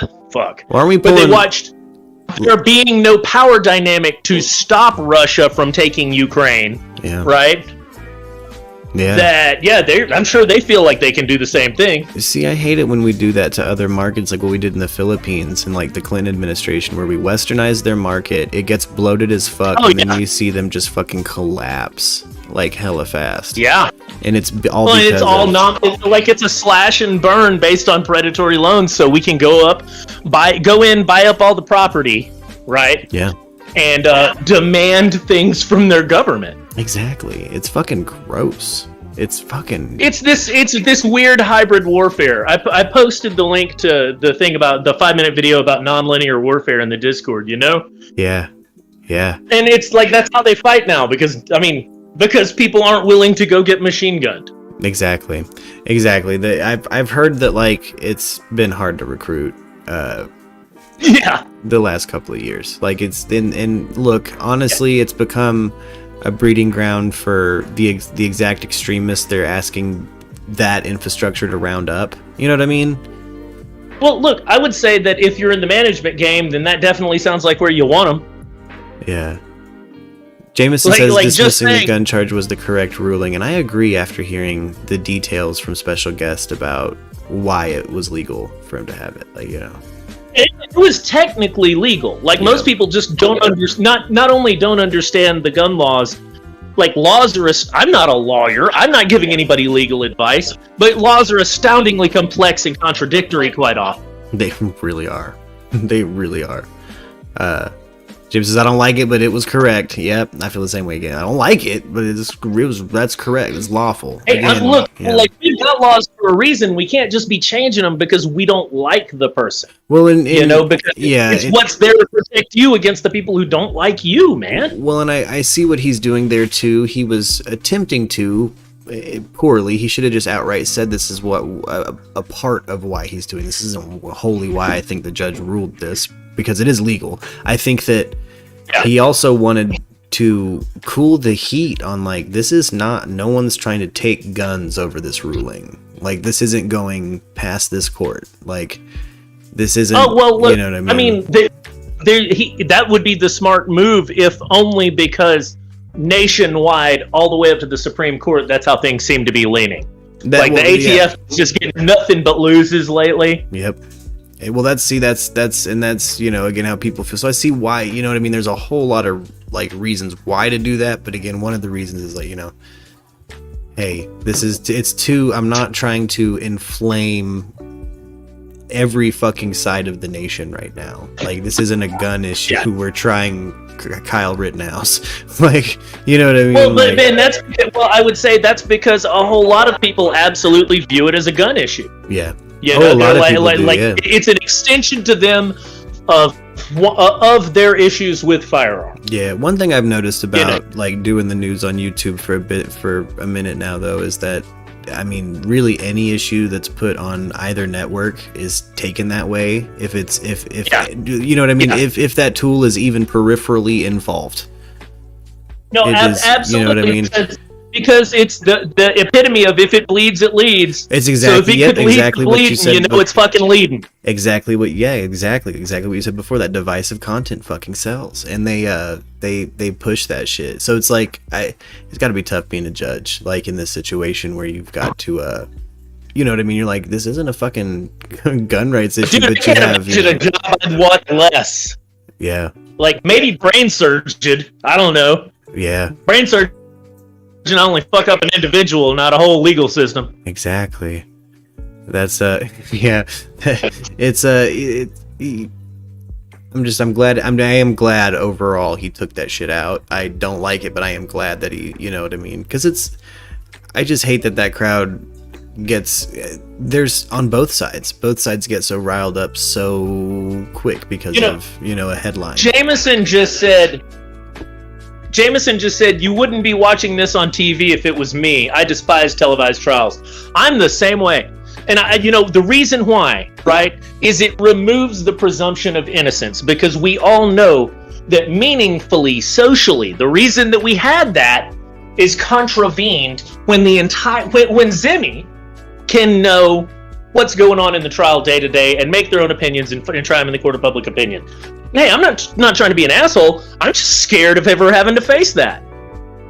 Oh, well, you know, see, and I don't know. I've watched enough court TV to see situations where someone's on trial and it's obvious they're innocent, and everyone gets to breathe that collective sigh of relief when they're found innocent. So, like, I've seen it work both ways. I gotcha. But people's lives in the moment like that. Yeah. Man, dude, It's because, and the reason why, right? It's because we're so peripheral to it. And once again, I'm not judging anybody, guys. I'm here watching this trial. Yeah. Right? I'm just, as I do, trying to consider, I try to put myself in almost every situation to try and understand it. Yeah. And so if my stupid ass had found myself somehow in a situation that looked like this. Yeah. Because I'm not going to be in that situation. But if it looked like this, holy God, I would want every potential benefit that we nominally have. So, you know, that's one issue for me. The other is, my flip side of this is, well, I think things like court TV are important because otherwise the average citizen has no fucking clue about anything in the legal system because our schools don't really bother with that. Yeah. So I'm as usual, I am of two minds. I see an absolute social benefit, right? I also see myself in a situation potentially because of my ability to hypothesize that's fucking terrifying. So,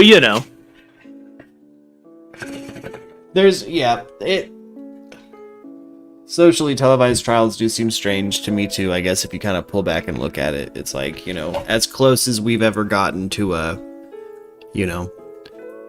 now, I'm like a being firm psychically believer connected. that all of the footage should be released immediately after the trial. You got me?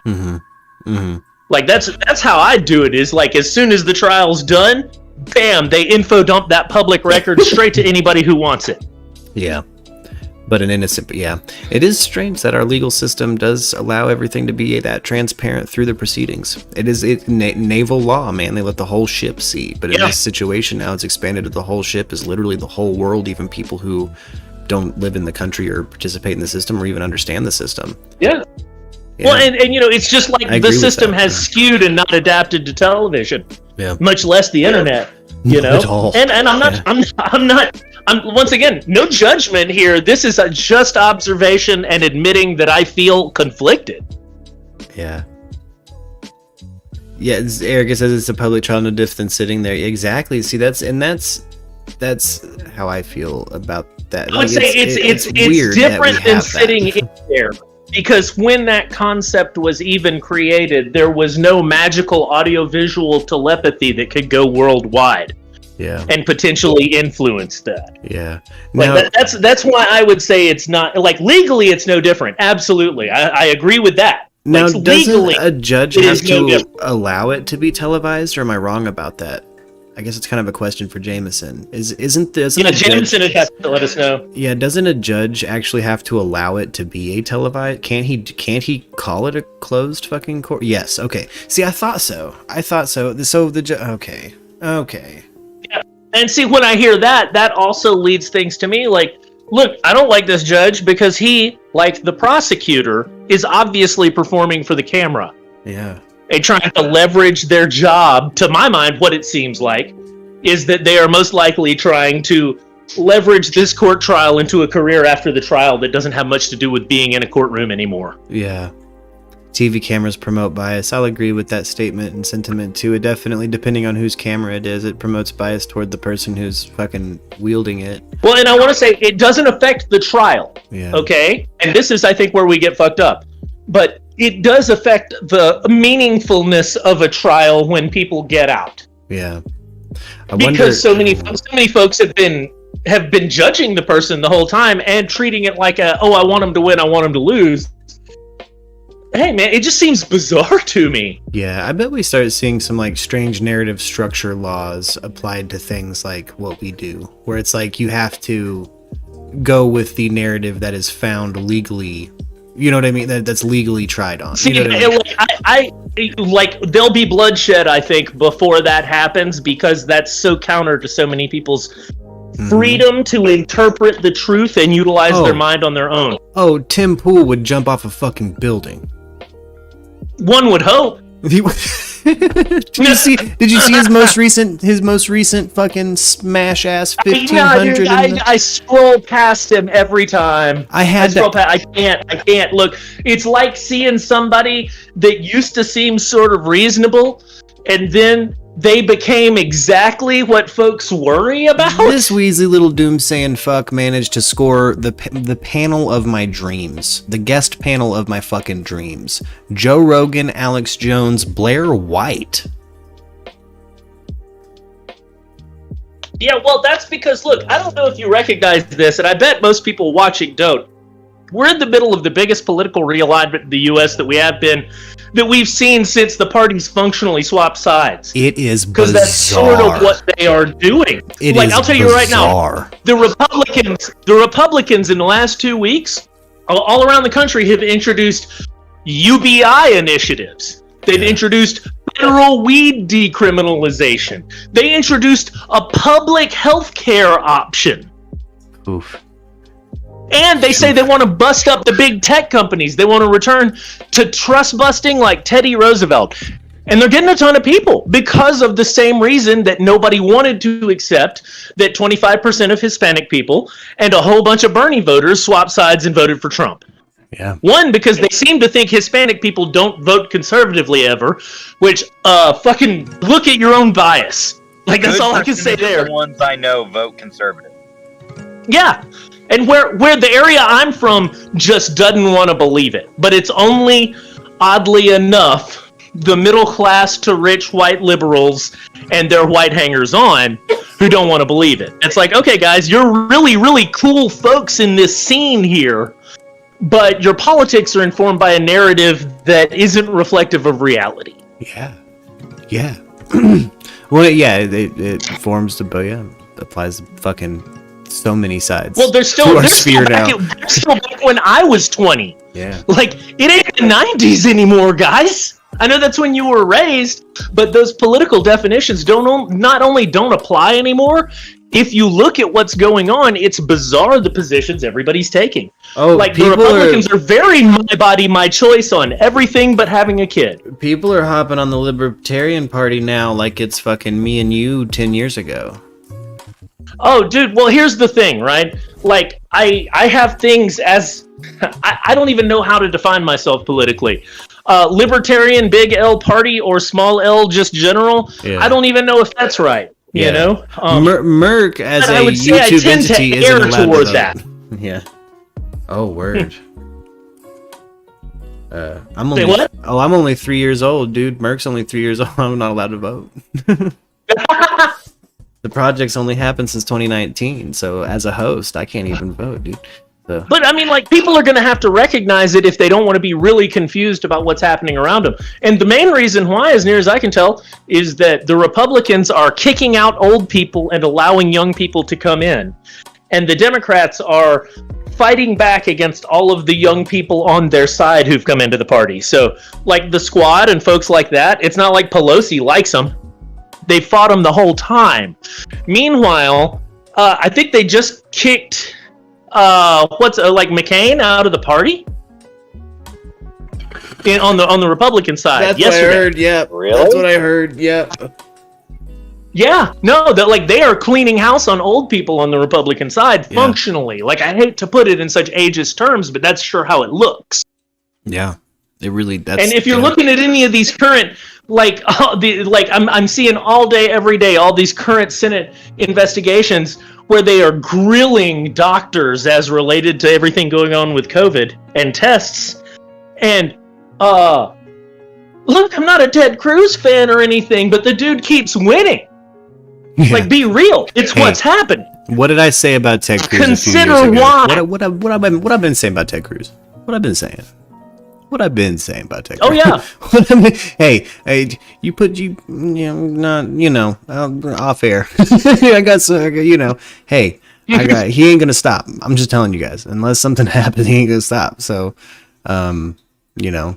Well, and not only that, like, dude went away, came back with a beard and a fuck you attitude, and just got everybody who's young and relatively conservative by current cultural standards. How do you hit the southern? Let's be clear. He hit the cultural Texas standards festival right crowd. now are way more liberal than they used to be. Yeah. Like, all you have to do is watch TV to recognize that. So a person who was relatively liberal even 10 years ago is now called a conservative. Yeah. And if you're only offering them two options... Yeah, straight up. He managed to score the Texas festival crowd with that move. How do you do that? How do you get the South by Southwest, the fucking Austin, Texas crowd? He scored so many fucking new votes, fresh, juicy votes, college freshman votes. Look at what Jameson just said. He's an incredibly intelligent fella. You don't have to like him to recognize he's not dumb. Yeah. His, what he did over Obamacare was, you know what I mean? Like, we are lucky to have seen a filibuster in our lifetime. And it was Ted Cruz. Oh, right. Don't forget that shit was Ted Cruz. Well, Ted Cruz is one of those people that I dislike and don't agree with, but definitely respect. Yeah. Right? And I think that people need to understand that it's okay to respect people that you profoundly disagree with. You can respect them as a human being, and instead of never considering anything they do ever as anything but the distillation of evil, recognize, oh, well, maybe sometimes they're doing something effective for a fucking reason. Yeah. Oh, Christy, man. Yeah, Young Dolph died today. Special guest. I don't think we've ever listened to Young Dolph together. I don't think I've ever listened to Young Dolph. No, I don't believe we have. I heard he got shot in Memphis, which, you know, if a person's going to try to get shot, Memphis is a good time to do it. I was about to ask you about that. I was about to say, hey, this should happen in Memphis, brother. You hear that about that? Happened in that neck of the woods. Yeah, no, well, I mean, like, look, somebody gets shot in Memphis, like, that follows. You get stabbed going to get barbecue there. Yeah. Yeah. Yeah, and I love Memphis. Like, let me be clear, guys. I love you. I don't want to say never change. Maybe cut down on the shootings and stabbings, but you know, don't change who you are at heart. Like you're the Dirty South, baby. You are the Dirty South. You are. It's you, New Orleans, and let's not look. New Orleans is a dude who speaks with a fake French accent. Come on. It's so true. Is it? Yeah. New Orleans. Dude, Creole cold. I can cook so much Cajun food. It's fucking ridiculous. I've had to work at so many Cajun places. Oh yeah, no, like I'm really just joking. Anybody who knows me knows that New Orleans is, and not even New Orleans. Let's go to Yuma. It's fine.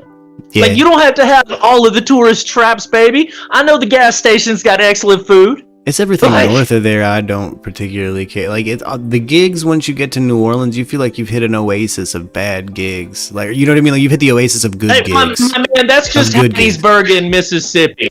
Yeah. Like, sometimes you've only got one city in the whole state that you want to play.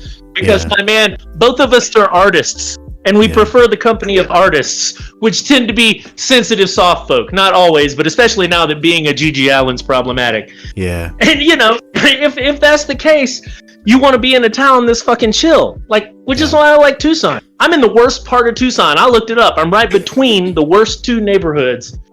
Like, there's extreme poverty.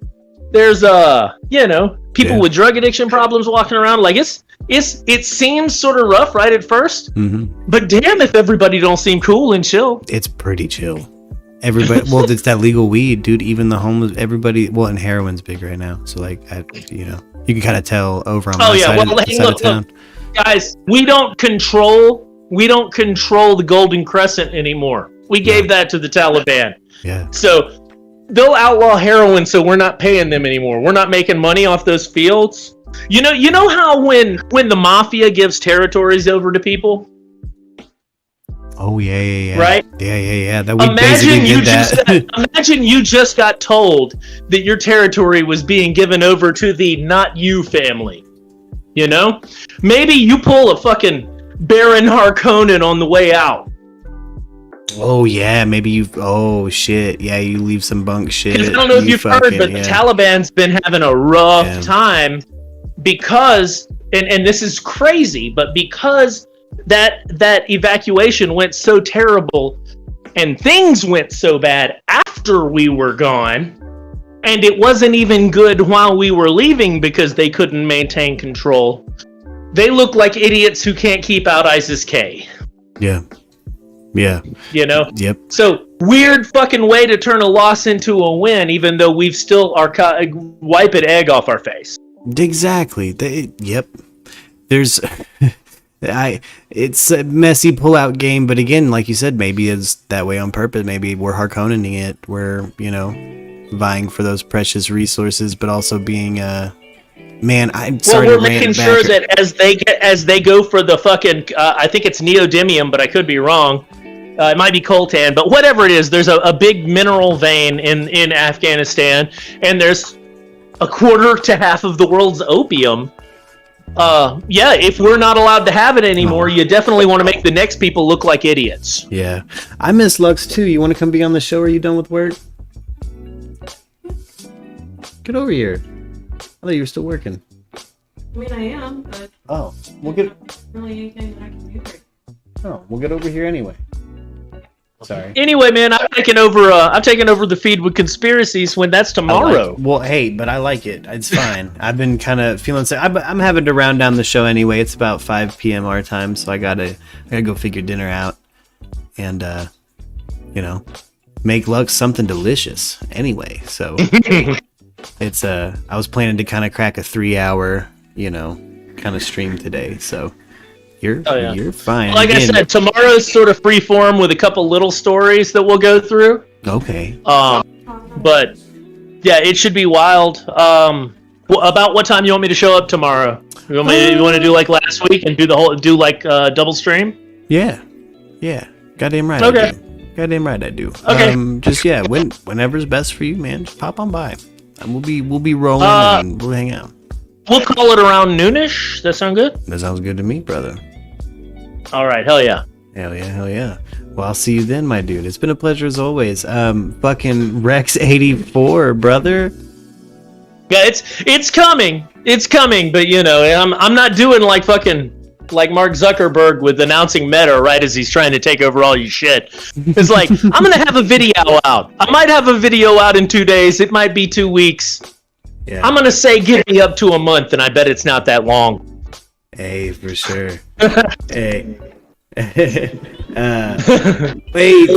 you, Zito, for saying we had a good show. I always love hearing that.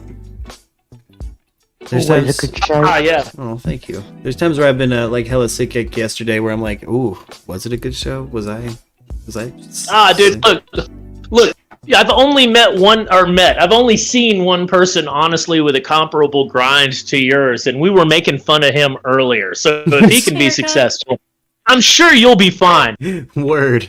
Let's hope so, man. Let's hope there's some other people out there who don't really care for Tim Pool. I just don't like that guy. I don't like his beanie. Well, no, that's the thing. I wouldn't enjoy his company, and the reason why is because he would look at me and say, "Oh, that's interesting. Why?"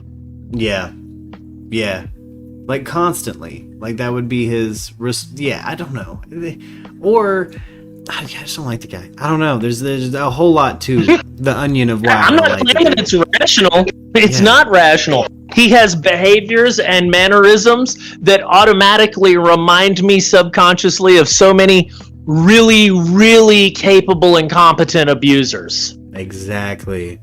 Once again, that's just my feeling. He really vibes like bad boyfriend. Like even when he's just people he's talking to. I'm like, I just don't like it. Yeah, no, that's it. And look, I'm gonna say the same thing right here. What I'm talking about Tim Pool, I realize is unfair. Which was sort of my complaint, I guess, earlier. I mean, he gives it out but just Tim fine. Pool's So not he in can a legal take trial for fucking murder. Yeah. You got me? So, I'm going to say, fuck that dude. I really liked your content for all of 8 months, and then you got real right-wing. You got hella out there with it, dude, and now you've managed to bring a room full of my favorite people into, like, the work. Now I gotta watch a show I hate to see a room full of cool people. Like we got on this, it's because the right and left are sort of realigning with not just, with their values, and partially it's because people like Joe Rogan, most of your fucking 30 to 40-year-old, oddly enough, rock friends who were way into the scene really hate Rogan. Yeah. But he's the most popular podcast on earth. That's straight up. And it's because he reminds them of the people who they couldn't, as generally relatively smart people, who they couldn't argue against, but represented being a jock meathead. Yes. And honestly, I feel like it's just that simple. It's like, well, yeah, but man, sometimes the jock meathead's actually an okay dude. Yeah, especially you give that gorilla a little fucking weed. You fucking. Hey, look, we know the artist and artist hanger honors are often terrible. Look at Jimmy Savile. Yeah. It can be the reverse. Sometimes the jock can be actually pretty fucking cool. Yeah, I think so. I mean, look, I love the Joe Rogan Experience. That's a great podcast. I thought so. It was. I don't really know much about what's going on Spotify, but it seems like he just has kind of... Dude, it's the same thing it has been. He stayed the same guy he has been. And the thing is, he's obviously trying to err on the side of follow the experts, but it gets really weird when the experts disagree.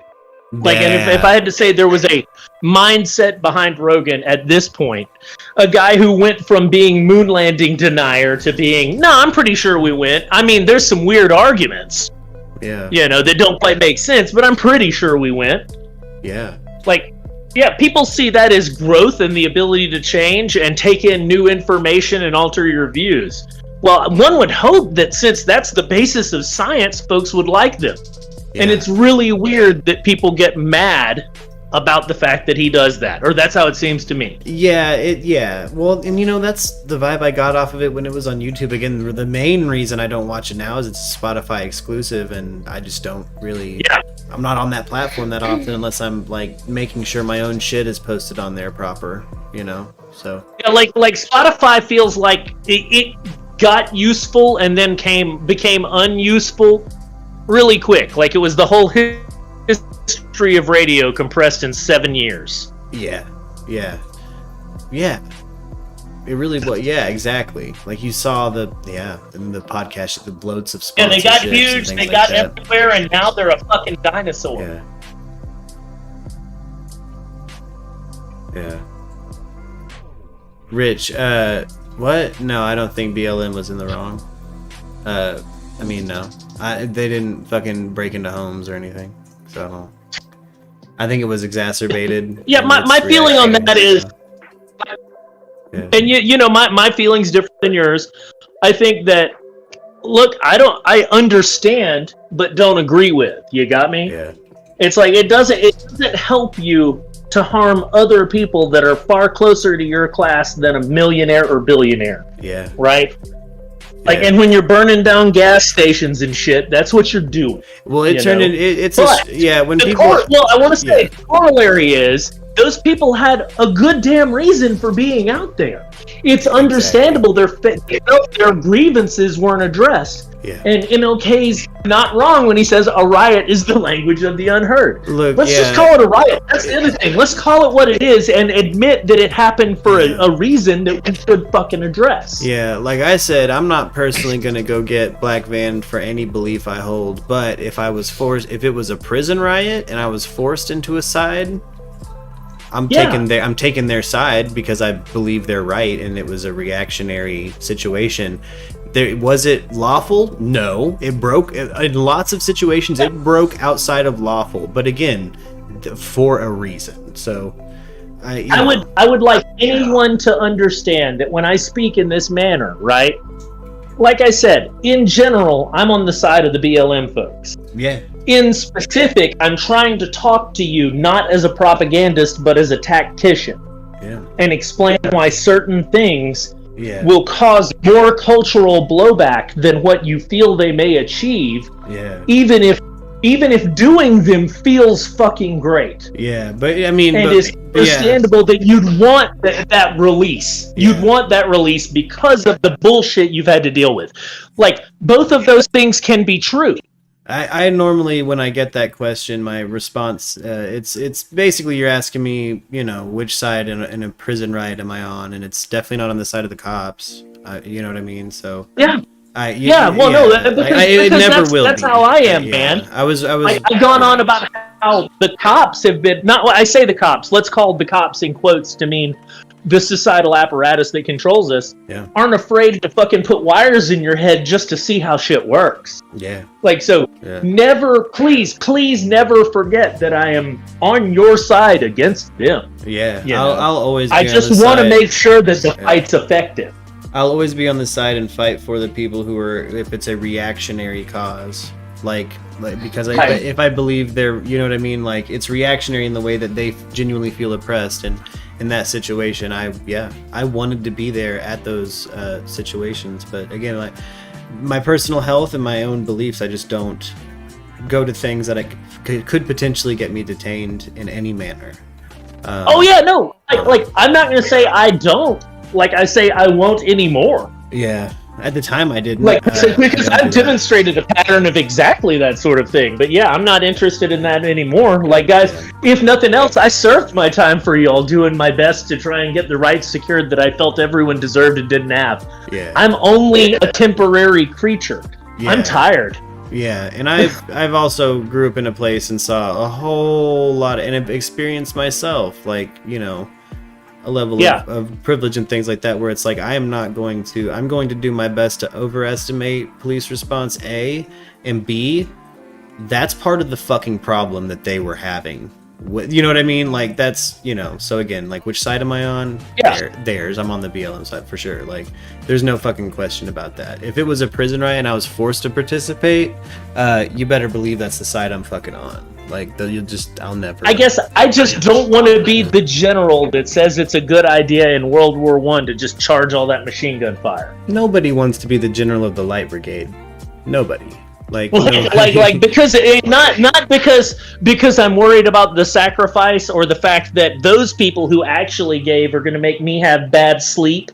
You know, it's because why waste them?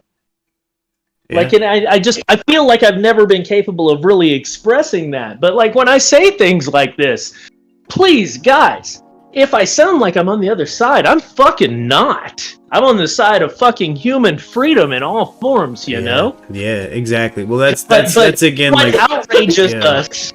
That's why I normally Go ahead, I'm sorry. That's why I normally take it to that extreme to explain, like, no, if I was forced in this situation, if you're asking me tribalistically which side am I on, yeah. Definitely the BLM side. Like, that's who I'm gonna be fighting with if it's a prison riot. You know what I mean? And I have to. You better believe I'm not going to be on the fucking cop side. I'm just not. I'm not. That's not me. It'll never. Well, it's part of it is because they make even reasonable people part of what we would call the class of criminals. Yeah. You know. BLM sides as well. Yeah. Exactly, Debbie. Yeah. That's Like I'll never be.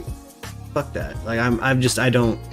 It's the same reason I don't like Kyle Rittenhouse as a person. Like I'm not going to be over there with Paw Patrol fucking trying to be an authority when I'm, you know, a stupid ass human who craves authority. You know what I mean? Like, I don't know. I don't do that. Like, I would say that my thing is that I never trust people who are looking for positions of power or authority. The people I want in those positions are the folks who obviously don't want the job, but sort of can't help themselves. You got me?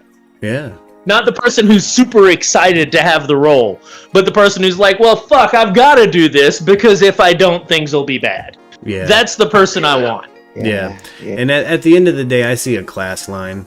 You know what I mean? Absolutely. I see this structure working against a class line, and I was raised poor as fuck. So, no, I'm never going to be from some entitled, like, pedestal saying that, oh, the people who feel disenfranchised or oppressed should just stay home and vote. Fuck that.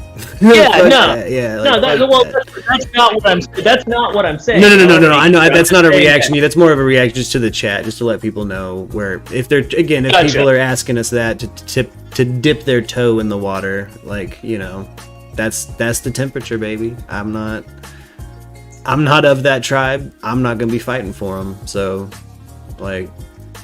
But you know, the BLM cause, I see a class line, and I'm in it. I look like this. Dude, a cop's gonna hit me with a nightstick. With the highest amount of black people. I spent the first quarter century of my life in a state that has the largest amount of black people, and that oddly enough seems to always score lowest on anything that's good. Yeah. It's either 49th or 50, competing with Alabama, who has this, as I understand it, the second highest group of black people. I don't think it's black people. I think it's what they give people who happen to be black in those states they've concentrated them in to ensure that everything's terrible for them. Yeah, and there's an issue, you know, and these are reactionary groups, and I'll always be on their side, idealistically, always. I mean, that's me. I'll always be there. I'm a peace, love, heavy artillery, never againer. And if you're getting agained, I'm on your side. Same thing. I'm on your side. Same thing. And that's why, like I said, man, please always just take my words as, guys, I'm thinking tactics here. I'm not thinking ethics or morals. I'm thinking effective strategy. Yeah. Yeah. No, he's trying to help you with what he's saying. It's a constructive form of criticism on performance from a strategic angle. That is specifically what you're and and like I just want to be clear, like guys, I'm not worried about how y'all feel about me more than I'm worried about the people who should be winning. Yeah. Because there's a side special guest and I want to win, and we guarantee it's not wearing a badge right now. You know what I'm saying? You know what I'm saying? You know what I'm saying? Like, that's straight up. It's just, I'm comfortable saying that. Fucking reform needs to fucking happen in some fucking regard. Well, hey man, like as usual, I'll throw in on this subject. My hero's Daryl Davis. Ooh. That if I have to talk about who's my hero, it's Daryl Davis. Hey, special guest and I like to go off about like we watched like the Count Dankula Mad Lads, like motherfuckers like the Killdozer guy, rooftop Koreans. Yeah. Like there's a way you should strategically go about obtaining your rights and flexing them. But yeah, that's like, do you want to win? That's the question, right? Because if you want to win, then there's methods you have to utilize. If you just know you're right, that's different from actually doing things that'll get you to win. Yeah.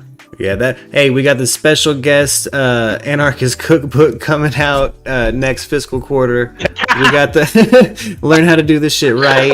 We got the art of fucking PR war. We got we got probably a psychic one too. We got how to hypnotize the fucking pigs. Another special guest title. God, I sort of want to write that book. Just hypnotize the pigs. Like that's the title. I'm gonna ghostwrite it. We're gonna publish it as a lost work of Abby Hoffman. Yeah. Oh fuck yes. Oh, I'm so into this. But it's just Lux. You okay, boo? Mm-hmm. You all right? Oh well. Yeah, I'm fine. Oh, okay. Well, I say we go out on that sentiment, special guests and everybody. Yeah, man. Y'all have a wonderful evening. Oh yeah, absolutely. We're gonna get some food on, man. We're gonna get some grub on. Try to get something nutritious because we've been sick. Yeah. Mm-hmm. Hell yeah. But well, y'all feel better, man. Hey, absolutely. And I'll be by tomorrow around noonish. I'll give you a holler. Hey, for sure. Hey, everybody in the chat, thank you so much. We got Iro on Twitch. We got Justin. We got the Thicket Craft Forge on I think all social media, right, bub? Yep. Hell yeah. We got Erica. She's doing her own thing. Mind your business, I believe, is the status with Erica. We got Shadow Hunter. We got Deb. Fucking day one holding it down. And Lux sitting right next to me. Lux Noctis 13? No. Just Lux Noctis on YouTube? No. You forgot that you're the one who came up with the new name. Jeez, talking about me having too many names. And did you change it to just Lux Plays? No, it's Queen Lux. With a V. With a V. V-E-E-N Lux. Man, you caught me. I backbooted. Hey, you guys have a good July. I backbooted. Anyway, we're pop out of Discord. I'm gonna probably put on the Lo-Fi Beats Lounge, but I'll just be in the text chat there, gang. Enjoy your food. Oh yeah, watch. Yeah. Oh yeah, and everybody watch the Tattered Map. Hey, watch that movie or watch that doc. Damn straight. Hey, and while I'm watching this juicy ass documentary special guest sent me, everybody should watch the Tattered Map. There's a playlist down below, and some of those early episodes, it looks like only 50 people have really seen them, and you guys should really check out the whole story. It's a very carefully curated conspiracy, as I titled it. So check out the playlist, the Tattered Map. You'll be talking about tomorrow. Oh yeah. I'm gonna go do my background research. Me and Lux sound like we're gonna get freaked the fuck out by the government, and I'm pumped. But yeah. Hey, I'll check. Special guest. If you have a link to that, would you send it to me too? Ooh, damn straight. If he doesn't catch you before I'm in my Discord text chat, I will. Cool. Because I got that shit. Hell yeah. All right, later, gang. Oh. Be sure to like, share, and subscribe John's GoFundMe. He's one of our favorite people and he's going through a rough time. Link in description, link in our Discord, link in the live chat replay. Like, share, and subscribe John's GoFundMe.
Thank you.